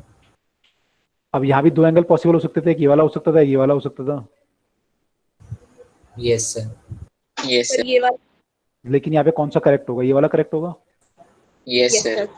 Yes sir. ठीक है, तो यहाँ पे हम डायरेक्ट ये वाला केस लेते हैं। तो यहाँ पे हमारा जो डेल्टा आता है, I can write as 180 - 2i, ये लिख सकते हैं इस केस में डेल्टा को? यस सर, या फिर yes sir, 2 times sir 90 minus i, मतलब जो इंसिडेंट रे एंगल बनाएगी उसके मिरर के साथ। 120 डिग्री माइनस 180 माइनस, ये अगर i होगा तो ये भी i होगा, r तो i के बराबर होता है। Yes sir. ओके सर, जो हमने किया था वो मैं फॉर्मूले के फॉर्म में लिख दिया। सर अगर आई और आर बराबर ना हुए, जब भी यही फॉर्मूला लगेगा 180 माइनस आई प्लस आई। हाँ, अगर दोनों बराबर नहीं होंगे तो फिर निकालेंगे। तो हमें एंगल, हमें तो पता ही है ना, हमें ये एंगल निकालना है। अब ये एंगल आप कैसे निकालोगे, तो मैथ्स का फिर क्वेश्चन हो गया ना। ठीक है, तो मैथ्स की तरह निकाल लेंगे अगर नहीं होगा बराबर। ठीक है, ओके सर। ओके सर, ऐसे और दे दो क्या सर, और क्वेश्चन बता दो। हाँ, क्वेश्चन देखते हैं। ठीक है, ये क्लियर हुआ? यस सर, हो गया। यस सर, ये हो गया। ओके, अच्छा एक चीज बताइए कि मान लीजिए आपकी ये रे आ रही थी and this was the mirror and this is the reflected ray. अब इस केस में इफ अगर मैं मिरर को टिल्ट कर दूं, if mirror is tilted, suppose like this,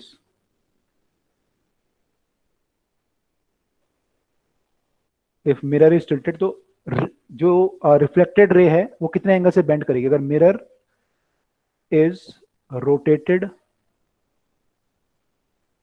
by theta about point of incidence,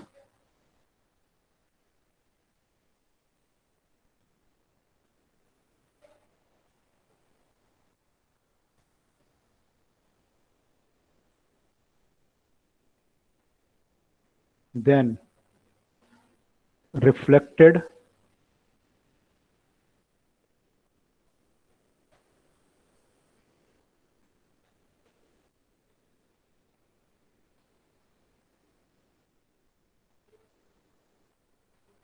कितना बेंड करेगी रिफ्लेक्टेड रे? जो रिफ्लेक्टेड रे होगी, क्या आप सेम डायरेक्शन में जाएगी या किसी और डायरेक्शन में जाएगी? और अगर और डायरेक्शन में जाएगी तो कितना बेंड करेगी? सर अब तो दोनों की दोनों चेंज हो गई ना। Yes sir. इंसिडेंट रे तो सेम है, अपनी जगह पे वही आ रही है, तो उसका एंगल ऑफ इंसिडेंस चेंज हो जाएगा। Yes sir. Sir I plus theta होगा क्या? नहीं, फाइनल आंसर बोल रहे हो आप, आई प्लस थीटा? ये sir reflect angle of reflection. Angle of reflection will change bye angle of incidence पूछ रहे हो आप? एंगल ऑफ इंसिडेंस कितना हो जाएगा अब?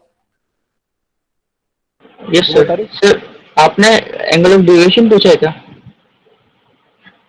मैंने तो पूछा कि रिफ्लेक्टेड रे कितना बेंड कर जाएगी। मतलब रिफ्लेक्टेड रे मान लो अभी ऐसे जा रही थी और बाद में वो रिफ्लेक्टेड रे मान लो ऐसे जाने लगी, तो ये एंगल कितना होगा? मान लो ये कुछ भी एक्स एंगल है, तो एक्स कितना होगा ये? सर तो थीटा ही हो जाएगा। नो, चेक करो, देखो थीटा नहीं आएगा।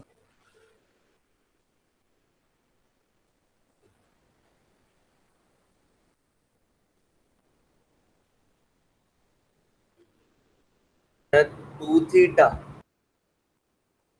आ सकता है, एक बार चेक करो। हाँ, 2 theta can be the answer. I plus theta नहीं, आई पे डिपेंड नहीं करेगा।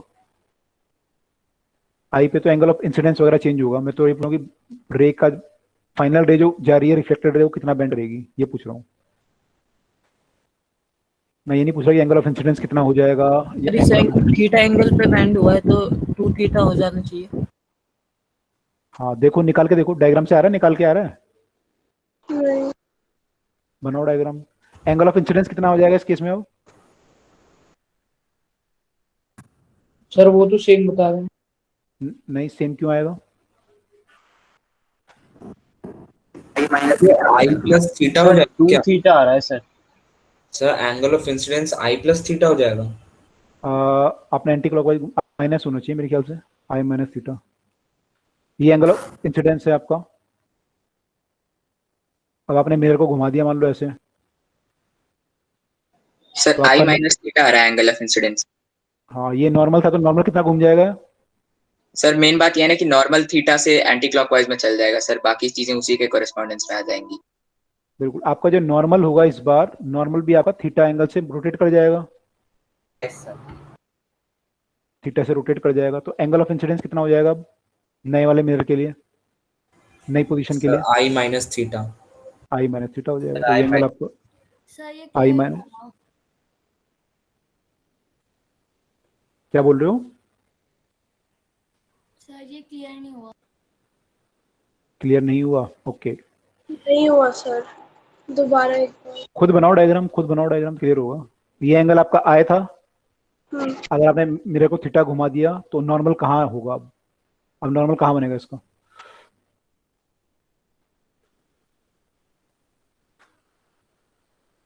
अगर आपने मिरर को घुमाया तो नॉर्मल भी घूम जाएगा इसका, है ना? मान लो मिरर पे कोई नॉर्मल है, इसको घुमाओगे ऐसे तो ये भी घूम जाएगा ना ऐसे।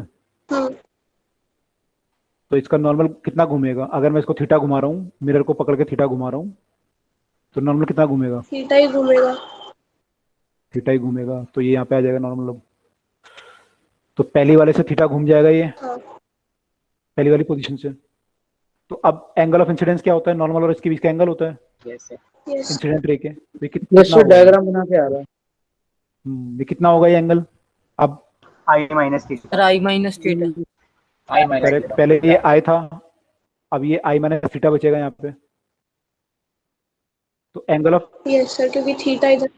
हाँ, तो अब एंगल ऑफ इंसिडेंस हमारा आई माइनस थीटा हुआ, तो एंगल ऑफ रिफ्लेक्शन कितना होगा? Sir I minus theta. Sir I minus theta. Sir same होगा, आई माइनस थीटा होगा, है ना? तो पहले अब जो केस है वो ऐसा हो जाएगा कि ये आई माइनस थीटा है इससे, और ये भी आई माइनस थीटा आएगा आपको यहाँ से, है ना? ओके।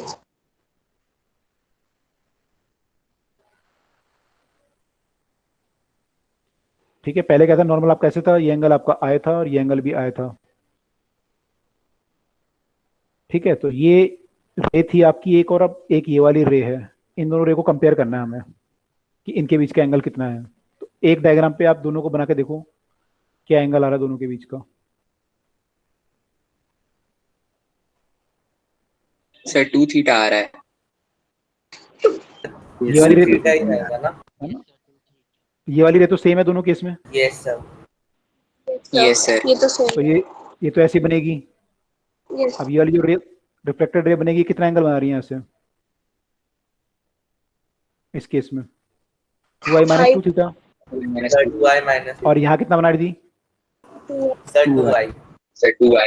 2i बना रही थी, तो कितना बेंड किया ये? Sir 2 theta anti clockwise. 2 theta anti clock. Angle आपका कम हो गया है ना? एंगल आपका पहले 2i था, वो 2 थीटा कम हो गया, तो एंगल कम हुआ। लास्ट स्टेप दोबारा बता दीजिए, 2 थीटा वाला। कंप्लीट तो करने दो पहले मुझे। अभी जो है ये कम, आपका जो एंगल है पहले 2i आ रहा था, अब एंगल आपका 2i माइनस 2 थीटा आ रहा है, यानी पहले से 2 थीटा कम आ रहा है। तो पहले अगर ये 2i एंगल बना रहा था ऐसे, तो अब ये कम बना रहा है एंगल। तो यानी अब जो आपकी रे है, ये जो एंगल है एक कम है, तो आपकी रे जो है कितना एंगल कम बना रही है? 2 थीटा। यानी ये रे है पहले वाली के मुकाबले 2 थीटा अंदर आ गई है, ऐसे बोल सकते हो आप। Yes sir. Yes sir. तो this angle should be 2 theta. ये जो रे आपका बेंड किया है वो एंगल शुड बी 2 थीटा। ठीक है, मैं अभी एक बार शुरू से रिपीट कर रहा हूँ, बाकी लोगों को क्लियर हो गया? कुछ लोगों को क्लियर नहीं, उनको शुरू से बता रहा हूँ। यस सर, हो गया। क्योंकि लास्ट टाइम ऊपर बता दो जरा। 2i माइनस 2 थीटा वाला नहीं हुआ और सारा तो हो गया। ओके, यहाँ पे देखिए हमने एक रूम में जो मिरर लिया था वो प्लेन ऐसे था, उसके बाद हमने मिरर को टिल्ट किया by an angle of theta degree anti clockwise. तो थीटा डिग्री एंटी क्लॉकवाइज किया तो इसका जो नॉर्मल था वो भी anti clockwise theta degree rotate किया। इंसिडेंट रे सेम है, उसमें हमने कोई चेंज नहीं किया, तो इंसिडेंट रे अभी भी अपनी जगह से ही आ रही है। तो अब जो एंगल इंसिडेंट रे बनाएगी नॉर्मल के साथ, वो एंगल चेंज हो जाएगा, आई माइनस थीटा हो जाएगा। पहले वो एंगल आए था, अब वो एंगल, ये एंगल पहले आए था पुराने नॉर्मल के साथ, अब ये एंगल आई माइनस थीटा हो गया। ठीक है, यहां तक सबको क्लियर था? मेरे ख्याल से कोई डाउट नहीं था यहाँ पे। यस। ठीक है, तो एंगल ऑफ इंसिडेंस अगर आई माइनस थीटा आ रहा है तो एंगल ऑफ रिफ्लेक्शन भी आई माइनस थीटा आ जाएगा। Yes sir. Yes sir. ठीक है, पहले दोनों आए थे, अब आई, ठीक है, अब दोनों आई माइनस थीटा आ गए। अब इस डायग्राम में क्या चीज कॉमन है? पूरे डायग्राम में आई इंसिडेंट रे कॉमन है। जो इंसिडेंट रे आ रही है सेम है, बाकी एंगल तो चेंज हो रहे हैं आपके। ये एंगल डिफरेंट है, नॉर्मल भी आपका पहले ऐसे था अब ऐसे हो गया, एंगल भी आपका चेंज हो गया, रिफ्लेक्टेड रे की डायरेक्शन भी चेंज हो गई, सब कुछ चेंज हो गया। तो केवल इस डायग्राम में ये चीजें कॉमन है, ये और ये है ना, ये चीज अभी भी वही है जो पहले थी, इसकी डायरेक्शन चेंज नहीं हुई इंसिडेंट रे की। ठीक है, तो पहले केस में अगर मैं डायग्राम बनाऊं तो ये इंसिडेंट रे है और ये 2i से ऐसे चली गई, रिफ्लेक्टेड रे ये है। अगले केस में इंसिडेंट रे अभी भी उसी डायरेक्शन में आ रही है, लेकिन रिफ्लेक्टेड रे जो है वो इससे कितना एंगल बनाएगी इंसिडेंट रे से? 2i minus 2 theta. ये एंगल जो होगा 2i माइनस 2 थीटा। तो ये 2i माइनस 2 थीटा बना रही है, पहले कितना बना रही थी? 2i बना रही थी। तो पहले जो रे, यस सर समझ आ गया। ठीक है, पहले जो रे थी वो 2i बना रही थी, अब जो बना रही है वो 2i माइनस 2 थीटा बना रही है, तो यहाँ बनेगी कुछ। यस सर, से तो समझाने ये सर कह सकते हैं पहले ही जो निकाल लेते हैं नया सर। बनाया जब इसमें हमने 2 थीटा इतना हमने थीटा टिल्ट किया था, तो सर सारे जो एंगल होंगे रिफ्लेक्शन रे और नॉर्मल वो भी टिल्ट हो जाएंगे, तो 2 थीटा होगा डिफरेंस उन दोनों का। हाँ, लेकिन कोई बच्चा ये भी तो आंसर बोल सकते थे आप कि अगर सारा थीटा हुआ तो रिफ्लेक्टेड रे भी थीटा बेंट हो जाएगी, ऐसे क्यों नहीं बोला आपने? सर क्या आप यू कुड ऑल्सो से ना कि अगर आपके सारे एंगल थीटा हुए हैं चेंज, तो रिफ्लेक्टेड रे भी थीटा एंगल बेंड कर जाएगी, ये भी तो बोल सकते थे। यस सर, लेकिन ऐसा हुआ नहीं। बेंड कितना करा उसने? 2 थीटा किया ना। तो कई बार क्या होता है कि जब तक आप डायग्राम वगैरह नहीं बनाओगे आपको सही पता नहीं चलेगा ना एग्जैक्टली हो क्या रहा है। सर हम इससे ऑब्जर्वेशन क्या निकाल सकते हैं? हाँ, इससे ऑब्जर्वेशन पे आ रहे हैं। इतना क्लियर हुआ सबको? Yes sir. तो इससे ऑब्जर्वेशन ये निकल के आती है कि if a mirror is rotated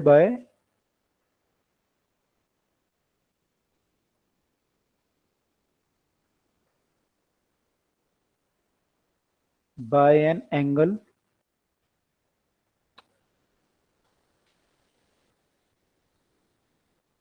theta clockwise or anti-clockwise, reflected ray rotates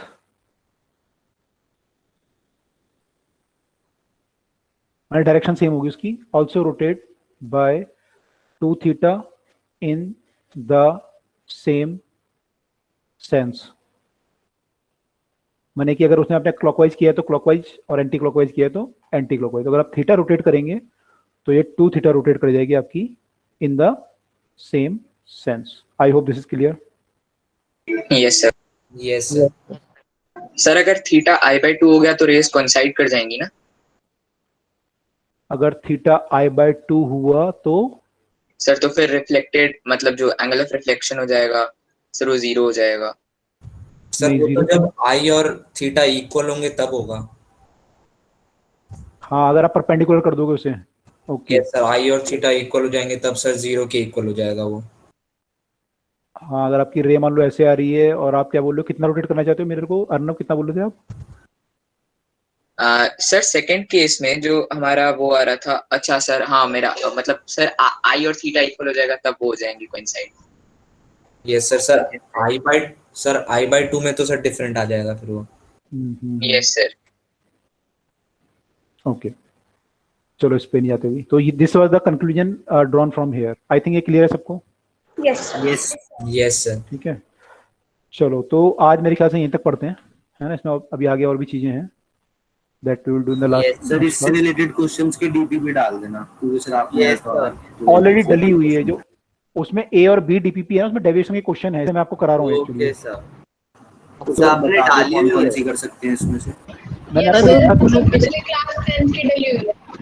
हाँ, मैंने टेलीग्राम पेंड हुई है। हाँ, मैंने टेलीग्राम ग्रुप पे लिखा था आप लोगों को कि आप ए और बी कर सकते हो उसमें से। Yes sir. Okay sir, okay sir, ठीक है, समय दे ठीक है सर एक लास्ट पेज पे कर दीजिए। सर आपको भेजनी है ना? नहीं, मुझे नहीं भेजनी, आप लोग कर लो सॉल्व, तो आपको पता चल जाएगा आंसर वगैरह। कोई डाउट होगा तो आप टेलीग्राम पे पूछ लेना। Okay sir. सर आप लेंस शुरू करेंगे? सॉरी सर आप लेंसेज और इन सब के बारे में पढ़ाना कब शुरू करेंगे? अभी लेगा 2-3 क्लास तो कम से कम, ये अभी तो 2-3 के ज्यादा क्लास है। कॉनकेव लेंस होगा ना अगला अभी तो मिरर है, पहले कॉनकेव मिरर, कॉन्वेक्स मिरर है। सर अभी तो कॉनकेव मिरर और कॉन्वेक्स मिरर भी है। यस सर, उनके reflection. It will take some time, it will take time. Okay okay, ठीक है, चलिए तो ओके, चलिए तो यहाँ पे ओके क्लास को एंड कर रहे हैं। यहाँ पे जिसको डाउट है कोई तो पूछ सकते हैं, otherwise we are ending the class. Okay sir एक डाउट मुझे है सर हम ये कैसे डिटरमाइन करते हैं कि हमें वो क्लॉकवाइज देना है कि एंटी क्लॉकवाइज देना है? सर वो मुझे समझ नहीं आया था अच्छे से, जो वो 120 डिग्री और 240 डिग्री वाला आंसर आया था सर, वो तो समझ आ गया था कि उसमें हम ऐड करेंगे 240 होगा, लेकिन सर अगर हम जो हमें एरिया में मिला था अगर उससे निकालना चाहें तो उस टाइम पे कैसे लेंगे अगर हमें ऐड ना करना हो? ओके, देखो मान लो अगर ऐसा मिरर होता है ये, तो रे ऐसे जारी होती है वापस, है ना? Yes sir. अब आपने इस मिरर को मान लो थोड़ा सा टिल्ट कर दिया ऐसे, तो आपकी रे ऐसे बेंट हो गई है, तो जो रे यहाँ जानी चाहिए थी अब वो यहाँ जा रही है। Yes sir. है ना, ये रे यहाँ जा रही है। ओके, और अगर मैं इसका एंगल ऑफ डेविएशन की बात करूं तो एक्चुअली ये रे यहाँ जानी चाहिए थी। यस सर, एंटी क्लॉकवाइज में जाएगा, तो ये एंटी क्लॉकवाइज हो सकता है, है ना? या तो मैं ये बोलूंगा कि ये ऐसे बेंड कर गई, ऐसे तो नहीं करिए बेंड। यस सर, क्लॉकवाइज ऐसे नहीं करिए। हाँ, ऐसे नहीं करेगा, यही लेना पड़ेगा मैं केस। Yes sir. तो ये एंटी क्लॉकवाइज रोटेशन माना जाएगा इस केस में, अगर मिरर आपने ऐसे किया है तो। Yes sir. तो this is anticlockwise rotation, ठीक है। अब ऐसे ही केस हमारा सेकंड नीचे वाले मिरर पे भी ऐसी सेम हुआ था, जब रे आके यहाँ पे टकराई थी नीचे वाले मिरर पे, तो वैसे चली गई थी, तो यहाँ जाने की बजाय वो यहाँ चली गई थी, है ना? तो इसमें भी हम ये नहीं बोल सकते कि रे जो है एक्चुअली ऐसे बेंड कर गई, ऐसे तो नहीं बोल सकते। No sir. है ना, तो रे को यही बोल सकते हैं कि ऐसे बेंड की होगी। तो इस केस में भी हम जो एंगल लेंगे वो एंटी क्लॉकवाइज ही लेंगे। Yes sir. तो दोनों केस में यानी कि जो रोटेशन हुआ है वो एंटी क्लॉकवाइज हुआ है, तो टोटल ऐड करेंगे तो एंटी क्लॉकवाइज आंसर आना चाहिए हमारा। ओके सर, और अगर हम ऐड ना करना चाहें तो एंड में भी एंटी क्लॉकवाइज डायरेक्शन लेके निकाल सकते हैं ना, अगर हमें एंड में ऐड करके नहीं निकालना हो? जो एंड ना करना हो निकालनी थी सर, जो ऊपर बना था ना वो ऊपर जाके वहां पे। Yes sir. ये वाला अच्छा, केवल एंड का बोल लो कि एंड का डेविएशन ऐड ना करना हो तो उस टाइम पे नहीं, अगर ऐड ना करना हो फिर तो मैं आंसर ये लिखूंगा ना, जो मेरा ये वाला आंसर यहाँ पे आएगा। Okay sir. ये 120 डिग्री आएगा आंसर, तो मैं लिखूंगा कि यहाँ पे रे जो 120 बेंड की है एंटी क्लॉकवाइज यहाँ पर, तो ये केवल इसका डेविएशन है बस इसी मिरर का। भाई तो या तो इस मिरर का आएगा या इस मिरर का डेविएशन निकालोगे या दोनों का कंबाइंड निकालोगे। Okay sir. तो हमने यहाँ पे कंबाइंड निकाला है। यस है ना, अगर आपसे बोलते हैं कि M2 का बताओ कितना है, तो आप बोलते हैं M2 का 120 एंटी क्लॉकवाइज है, बस ये बोलते हैं आप। यस सर, और M1 M2 का 240 एंटी क्लॉकवाइज है, दोनों का कंबाइंड। बिल्कुल ठीक है। Okay sir. Okay okay sir, bye sir. Okay bye everyone. Good evening Good sir. evening, bye good evening sir, bye sir. Sir एक चीज, bye sir. Bye bye bye bye thank you sir, bye sir. Sir जो आपने वो बताया था हमें कि हम हॉरिजॉन्टल वर्टिकल लेते हैं, सर जब हमें कभी भी कोई एंगल दिया हुआ होगा तभी हम वो वाला लगाते हैं ना, कि हम हाइपोटेन्यूज मतलब जो हमारा एंगल है उसे बांट देते हैं वर्टिकल और हॉरिजॉन्टल में और फिर निकाल देते हैं, है ना? हाँ, जब हमें रिक्वायरमेंट होती है कि हमें ब्रेक करना है हॉरिजॉन्टल वर्टिकल में, तब हम यूज करते हैं। मान लो हमें रिक्वायरमेंट ही नहीं है ब्रेक करने की, तो नहीं करेंगे। मतलब ऑलरेडी हमें या तो y एक्सिस या x एक्सिस में दे रखा है। बिल्कुल हाँ, या तो दिया हुआ है या आपको रिक्वायरमेंट ही नहीं है इस क्वेश्चन में ऐसा कुछ करने की। ओके ऐसा भी होता है क्या कि लाइट जो छोटा एंगल है उसकी तरफ जाना चाहती है, अगर एंटी क्लॉकवाइज में अगर 60 आ रहा है तो वहाँ चली जाएगी, 300 डिग्री नहीं मूव करेगी रोटेट करके, ऐसा कुछ होता है क्या? नहीं करते हैं। ओके, आप कह रहे हो कि छोटा एंगल लेंगे क्या? इसमें अगर हम देखें,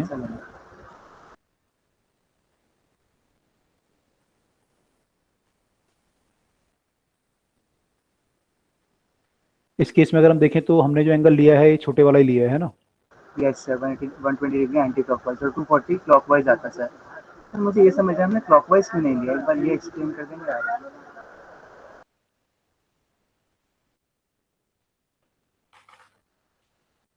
ओके, आपका मान लो मिरर ऐसे था और आप कह रहे हैं ये इंसिडेंट रे आई और ये यहाँ से यहाँ गई, तो आपने क्लॉकवाइज क्यों नहीं लिया? क्लॉकवाइज लेने का मतलब आप कह रहे हैं कि हमने भी ये किया है, ठीक है। क्लॉकवाइज का मतलब आप बोल रहे हैं कि हम ये एंगल मान लें कि ये ऐसे बेंट हुई है। Yes sir. ओके, ऐसे बेंट होने का मतलब कि रे यहाँ आ रही थी और मिरर को टिल्ट करने की वजह से या मिरर के इसकी वजह से ये रे जो है ऐसे चली गई मिरर की पोजीशन की वजह से, है ना? यस सर, क्लॉकवाइज लेने के लिए। ओके, अब मान लो कि मिरर हमारा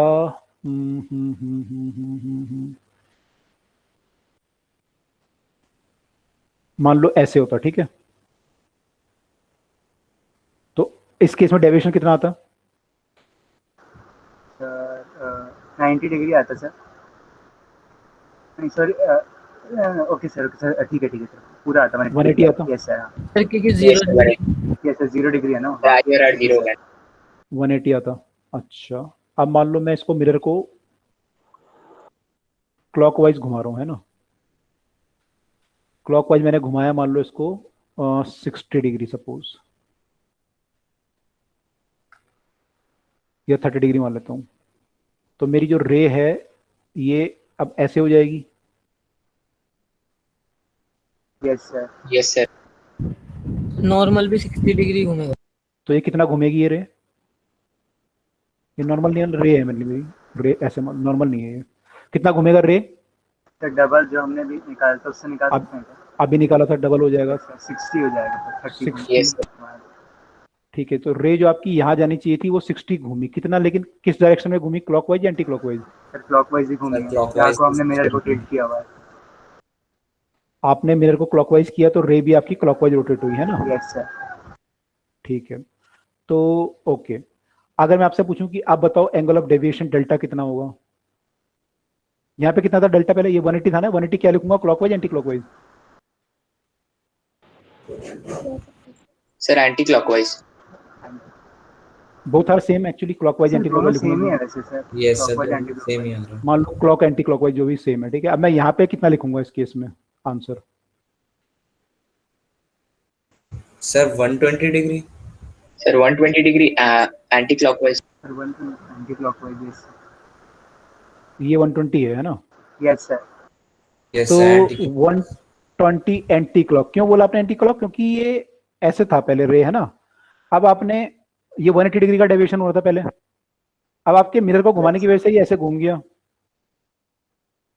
तो अब जो इनके बीच का एंगल है वो कम हो गया, ये बोल सकते हैं हम, ये वाला एंगल लेंगे ना हम? Yes sir. Yes sir. मैंने ऊपर वाला ये रे आपकी जो घूम रही है कैसे घूमी इस बार? ये क्लॉकवाइज घूमी है ये? यस सर, क्लॉकवाइज घूमी है। रिफ्लेक्टेड रे क्लॉकवाइज घूमी है ना? तो अब जो दोनों के बीच का एंगल होगा वो ये लेना चाहिए मुझे, ये इंसिडेंट रे है और ये रिफ्लेक्टेड रे, पहले ये थी अब ये हो गई r डैश, ठीक है, तो पहले में बोल Yes, सकता था कि जो है ना, पहले बोल सकता कि जो रिफ्लेक्टेड रे है वो 180 डिग्री है ऐसे, और अब जो है आप क्या बोल सकते हैं, आप ऐसे ये बोलोगे क्या कि आपकी ये है? नो सर, ये नहीं बोलेंगे। मैंने कौन सा ज्यादा लॉजिकल है, कि मैं ये बोलूं कि ये रे जो है ये +60 और ऐड हो गया इसमें, तो this has become 240 degree 40 clockwise. Clockwise, एक तो ये बोल सकता हूँ, या फिर मैं बोल सकता हूँ कि it has become 120 anti clockwise. 120 anti clockwise. Yes sir. तो उसमें बेटर कौन सा ऑप्शन बेटर है? Better 120 anti. सर बेटर दोनों मतलब सही है, मेरा क्वेश्चन ये है कि दोनों सर सही है दोनों उसमें। सही है कि सर एक ही सही होता है, बस ये मेरा डाउट था मेरा। नहीं, एक ही सही होता है, यूजुअली हम Yes, sir. एक ही लेते हैं, ऐसा नहीं होता कि हम दोनों लेंगे, एक ही लेंगे, है ना। तो यूजुअली हम यहाँ पे ये कर रहे हैं, फिर हम छोटा एंगल ले रहे हैं, आप बोल सकते हो कि हमें एंगल जो है हम छोटा ले रहे हैं। Okay sir. अदरवाइज दोनों सही हैं, यही बोल सकते हैं आप 240 है इनके बीच का एंगल, लेकिन छोटा लेंगे यहाँ पे, ठीक है। तो यहाँ पे एक बार जब रिफ्लेक्शन हुआ तो मैंने छोटा लिया 120, यहाँ पे मैंने 120 लिया था, लेकिन Yes, यहाँ sir. पे जब आया था आपका, तो इन दोनों को सम करना जरूरी है, तो यहाँ 240 लेना ही पड़ेगा आपको, आप यहाँ पे 120 नहीं बोल सकते, यस सर, वो दो का सम है ना, इसलिए हमें क्योंकि ये इन दोनों का, हाँ क्योंकि इन दोनों का सम हुआ है ये। तो लेकिन अदरवाइज हम छोटा एंगल लेते हैं, जब इंडिविजुअल होता है तो छोटा एंगल लेते हैं, ठीक है। सर मतलब हम कोशिश करते हैं कि वो इक्वल टू या लेस देन 180 है। हाँ, एंटी क्लॉकवाइज क्लॉकवाइज दोनों डायरेक्शन में। हाँ हम ट्राई करते हैं कि वो छोटा वाला बने, एंगल आपका बने, बड़ा वाला ना हो। Okay sir. ओके, ठीक है, thank you sir. Okay, see you Sir. Again. Thank you sir. Sir Good homogeneous evening. क्या होता है? एक तो केमिस्ट्री का क्वेश्चन है, मुझसे भी पूछ रहे हो? नहीं, एक क्वेश्चन था कि बीम ऑफ लाइट था उसका आंसर, मैं पढ़ के बता देती हूँ। होमोजेनियस मतलब होता है कि यूनिफॉर्म हो, जो मीडियम में कहीं वो ना हो। हेट्रोजीनियस होता है homogeneous, heterogeneous. The path along which light medium हो सकता है कि मतलब जहाँ पे अंदर रिफ्रैक्शन ना हो। कंपोजिशन सेम हो तो अंदर रिफ्रैक्शन नहीं होगा ना। कंपोजिशन सेम होना चाहिए, through out the composition same होना चाहिए पूरे यस सर। मीडियम में। प्योर वाटर होता है जैसे ग्लास। फिर सर प्योर एयर ही होनी चाहिए और कुछ नहीं। सर डिफ्लेक्शन होना चाहिए सीधा सीधा। सर जो हम ये वेलोसिटी डेंसिटी लेते हैं u cos थीटा और v cos थीटा, इनमें सर एयर का भी कुछ होता है प्रेशर रिलेशन? नहीं, एयर का कोई रिलेशन नहीं है। एयर का कैसा रिलेशन? सर मतलब उससे वेलोसिटी चेंज होती हो? नहीं, वो नहीं होता, वो तो खैर अलग चीज है, वो यहाँ पे नहीं आएगा, कोई ऐसा कोई रिलेशन नहीं है। सर फिर the path which light travels in a homogeneous medium मतलब सेम कंपोजिशन का होना चाहिए, उसी हाँ, को same light ray of light बोलेंगे। नहीं, उसको रे ऑफ लाइट नहीं बोलेंगे, लाइट उसमें स्ट्रेट ट्रेवल करेगी। अगर होमोजीनियस ना हो, मान लो जैसे मान लो एयर है पूरा, तो एयर में क्या होगा, स्ट्रेट ट्रेवल करेगी। अब मान लो एयर की आप डेंसिटी चेंज कर दो, यहाँ पे लाइटर है आपका एयर और यहाँ पे डेंसर एयर आ गया एकदम से, हाँ, और लाइट ट्रेवल कर रहा है, तो क्या करेगा, लाइट बैंड कट जाएगा। Yes sir. अभी आप पढ़ोगे ना रिफ्रैक्शन में, बैंड कट जाएगा जब आपका म्यू चेंज, इसका रिफ्रैक्टिव इंडेक्स चेंज हो जाएगा। डेंसिटी की वजह से बेंड कर जाता है। रिफ्रैक्टिव इंडेक्स चेंज होता है, जब पढ़ोगे रिफ्रैक्शन, जब पढ़ोगे तब पता चलेगा आपको कि रिफ्रैक्टिव इंडेक्स डिफरेंट होगा, तो इसलिए लाइट बैंड कर जाएगा यहाँ पे। ठीक है, तो इसका आंसर रे ऑफ लाइट था, तो वो तो ठीक है ना, क्योंकि वो एक ही सीधा जाएगा। क्वेश्चन क्या था? क्वेश्चन था the path along which light travels in a homogeneous medium is called. Okay, हाँ वो रे ऑफ लाइट है। रे ऑफ लाइट मतलब आती होगा ना, उसकी डेफिनेशन है ना, रे ऑफ लाइट की हमने शुरू में पढ़ा था। Yes sir. डेफिनेशन है। Okay sir. सर एक छोटा सा डाउट मुझे और था सर, जब हम एंगल ऑफ डेविएशन निकालते हैं तो हम टेल से टेल या हेड टू हेड मिलाने की वो करते हैं ना कोशिश? हाँ, टेल से टेल या हेड से हेड। हेड से हेड, और सर अगर टेल से हेड मिलाएंगे तो उस टाइम पे थोड़े नेटवर्क इश्यूज है सर, गलत हो जाएगा, है ना। ये वेक्टर की प्रॉपर्टी, जब वेक्टर पढ़ोगे ना 11th क्लास में, ये प्रॉपर्टी है वेक्टर का, जब भी आप रिजल्टेंट वगैरह निकालते हो तो टेल से टेल या ऐसे कुछ निकाल के, मैंने इससे एंगल जब भी निकालते हो तो ऐसा कुछ करना पड़ता है आपको, या फिर ऐसा कुछ करना पड़ता है कि आप ऐसा मिलाओ, तो एंगल सेम सही आएगा। और सर वैसे तो मुझे वो वाला जो आपने आज समझाया वो क्लियर हो गया, पर मुझे एक चीज ये नहीं समझ आ रही, उसकी एप्लीकेशन क्या है। मतलब जब भी हम जो हमने हाइपोटेन्यूज को बांट दिया था वर्टिकल और हॉरिजॉन्टल में, वो आप जब जैसे मान लो फोर्स लगा रहा है कोई किसी पार्टिकल पे, और फोर्स अभी आप पढ़ो, आपने 11th में सॉरी 9th क्लास में से क्वेश्चन किए थे ना, मान लो फोर्स ऐसे लग रहा है मेरा, 9th में 20 में किए थे, और मैं आपसे पूछूं कि भाई इधर को एक्सेलरेशन कितना होगा, तो आप कहोगे सर पहले इधर को फोर्स बताओ मुझे, इधर को फोर्स कितना लग रहा है, तो फोर्स तो एंगल पे लग रहा है ये। आप कहोगे सर फोर्स बताओ मुझे एक्स डायरेक्शन में फोर्स कितना है, तो एक्स डायरेक्शन में फोर्स कितना आ जाएगा? F cos theta. Sir F cos theta हो जाएगा। एफ कॉस थीटा हो जाएगा। तो एक्सेलरेशन कितना हो जाएगा? एफ कॉस थीटा, ax अगर आप निकालोगे तो F cos theta divide by m। मतलब वर्क तो हम उधर कर रहे हैं पर हमें एक्सेलरेशन हॉरिजॉन्टल चाहिए, तो तब कैसे करें? बिल्कुल, अगर मान लो मैं आपसे ए वाई पूछता, मान लो ग्रेविटी नहीं है यहाँ पे, ए वाई पूछता कि ए वाई कितना होगा, तो क्या लिखोगे आप? F sine theta upon m sin theta. F sine theta. Sir A Y कहाँ पे है उसे? ऊपर की साइड। मान लो ग्रेविटी है ना? Okay sir. तो एफ वाई जो आपका आएगा वो ये आ जाएगा। तो जब आपको ऐसा कुछ करना होता है, आपको वेलोसिटी ब्रेक करनी होती है, फोर्स या मोमेंटम, कोई भी वेक्टर क्वांटिटी ब्रेक करनी होती है, तब हम ऐसा करते हैं। सर इस फॉर्मूले में बेसिकली हम हाइपोटेन्यूज ब्रेक कर देते हैं और P और B को हम हाइपोटेन्यूज की फॉर्म में लिख देते हैं, तो हमें पता चल जाता है कि उस एंगल के अकॉर्डिंग हॉरिजॉन्टली और वर्टिकली ऑब्जेक्ट कैसे वर्क कर रहा है ना? सही समझा? हाँ, हॉरिजॉन्टली और वर्टिकली फोर्स कैसे वर्क कर रहा है या वेलोसिटी कैसे एक्ट कर रही है। Okay okay sir. ओके, चलिए, see you all off. Thank you sir. Bye. Yes sir, एक bye sir. Good evening sir, bye everyone.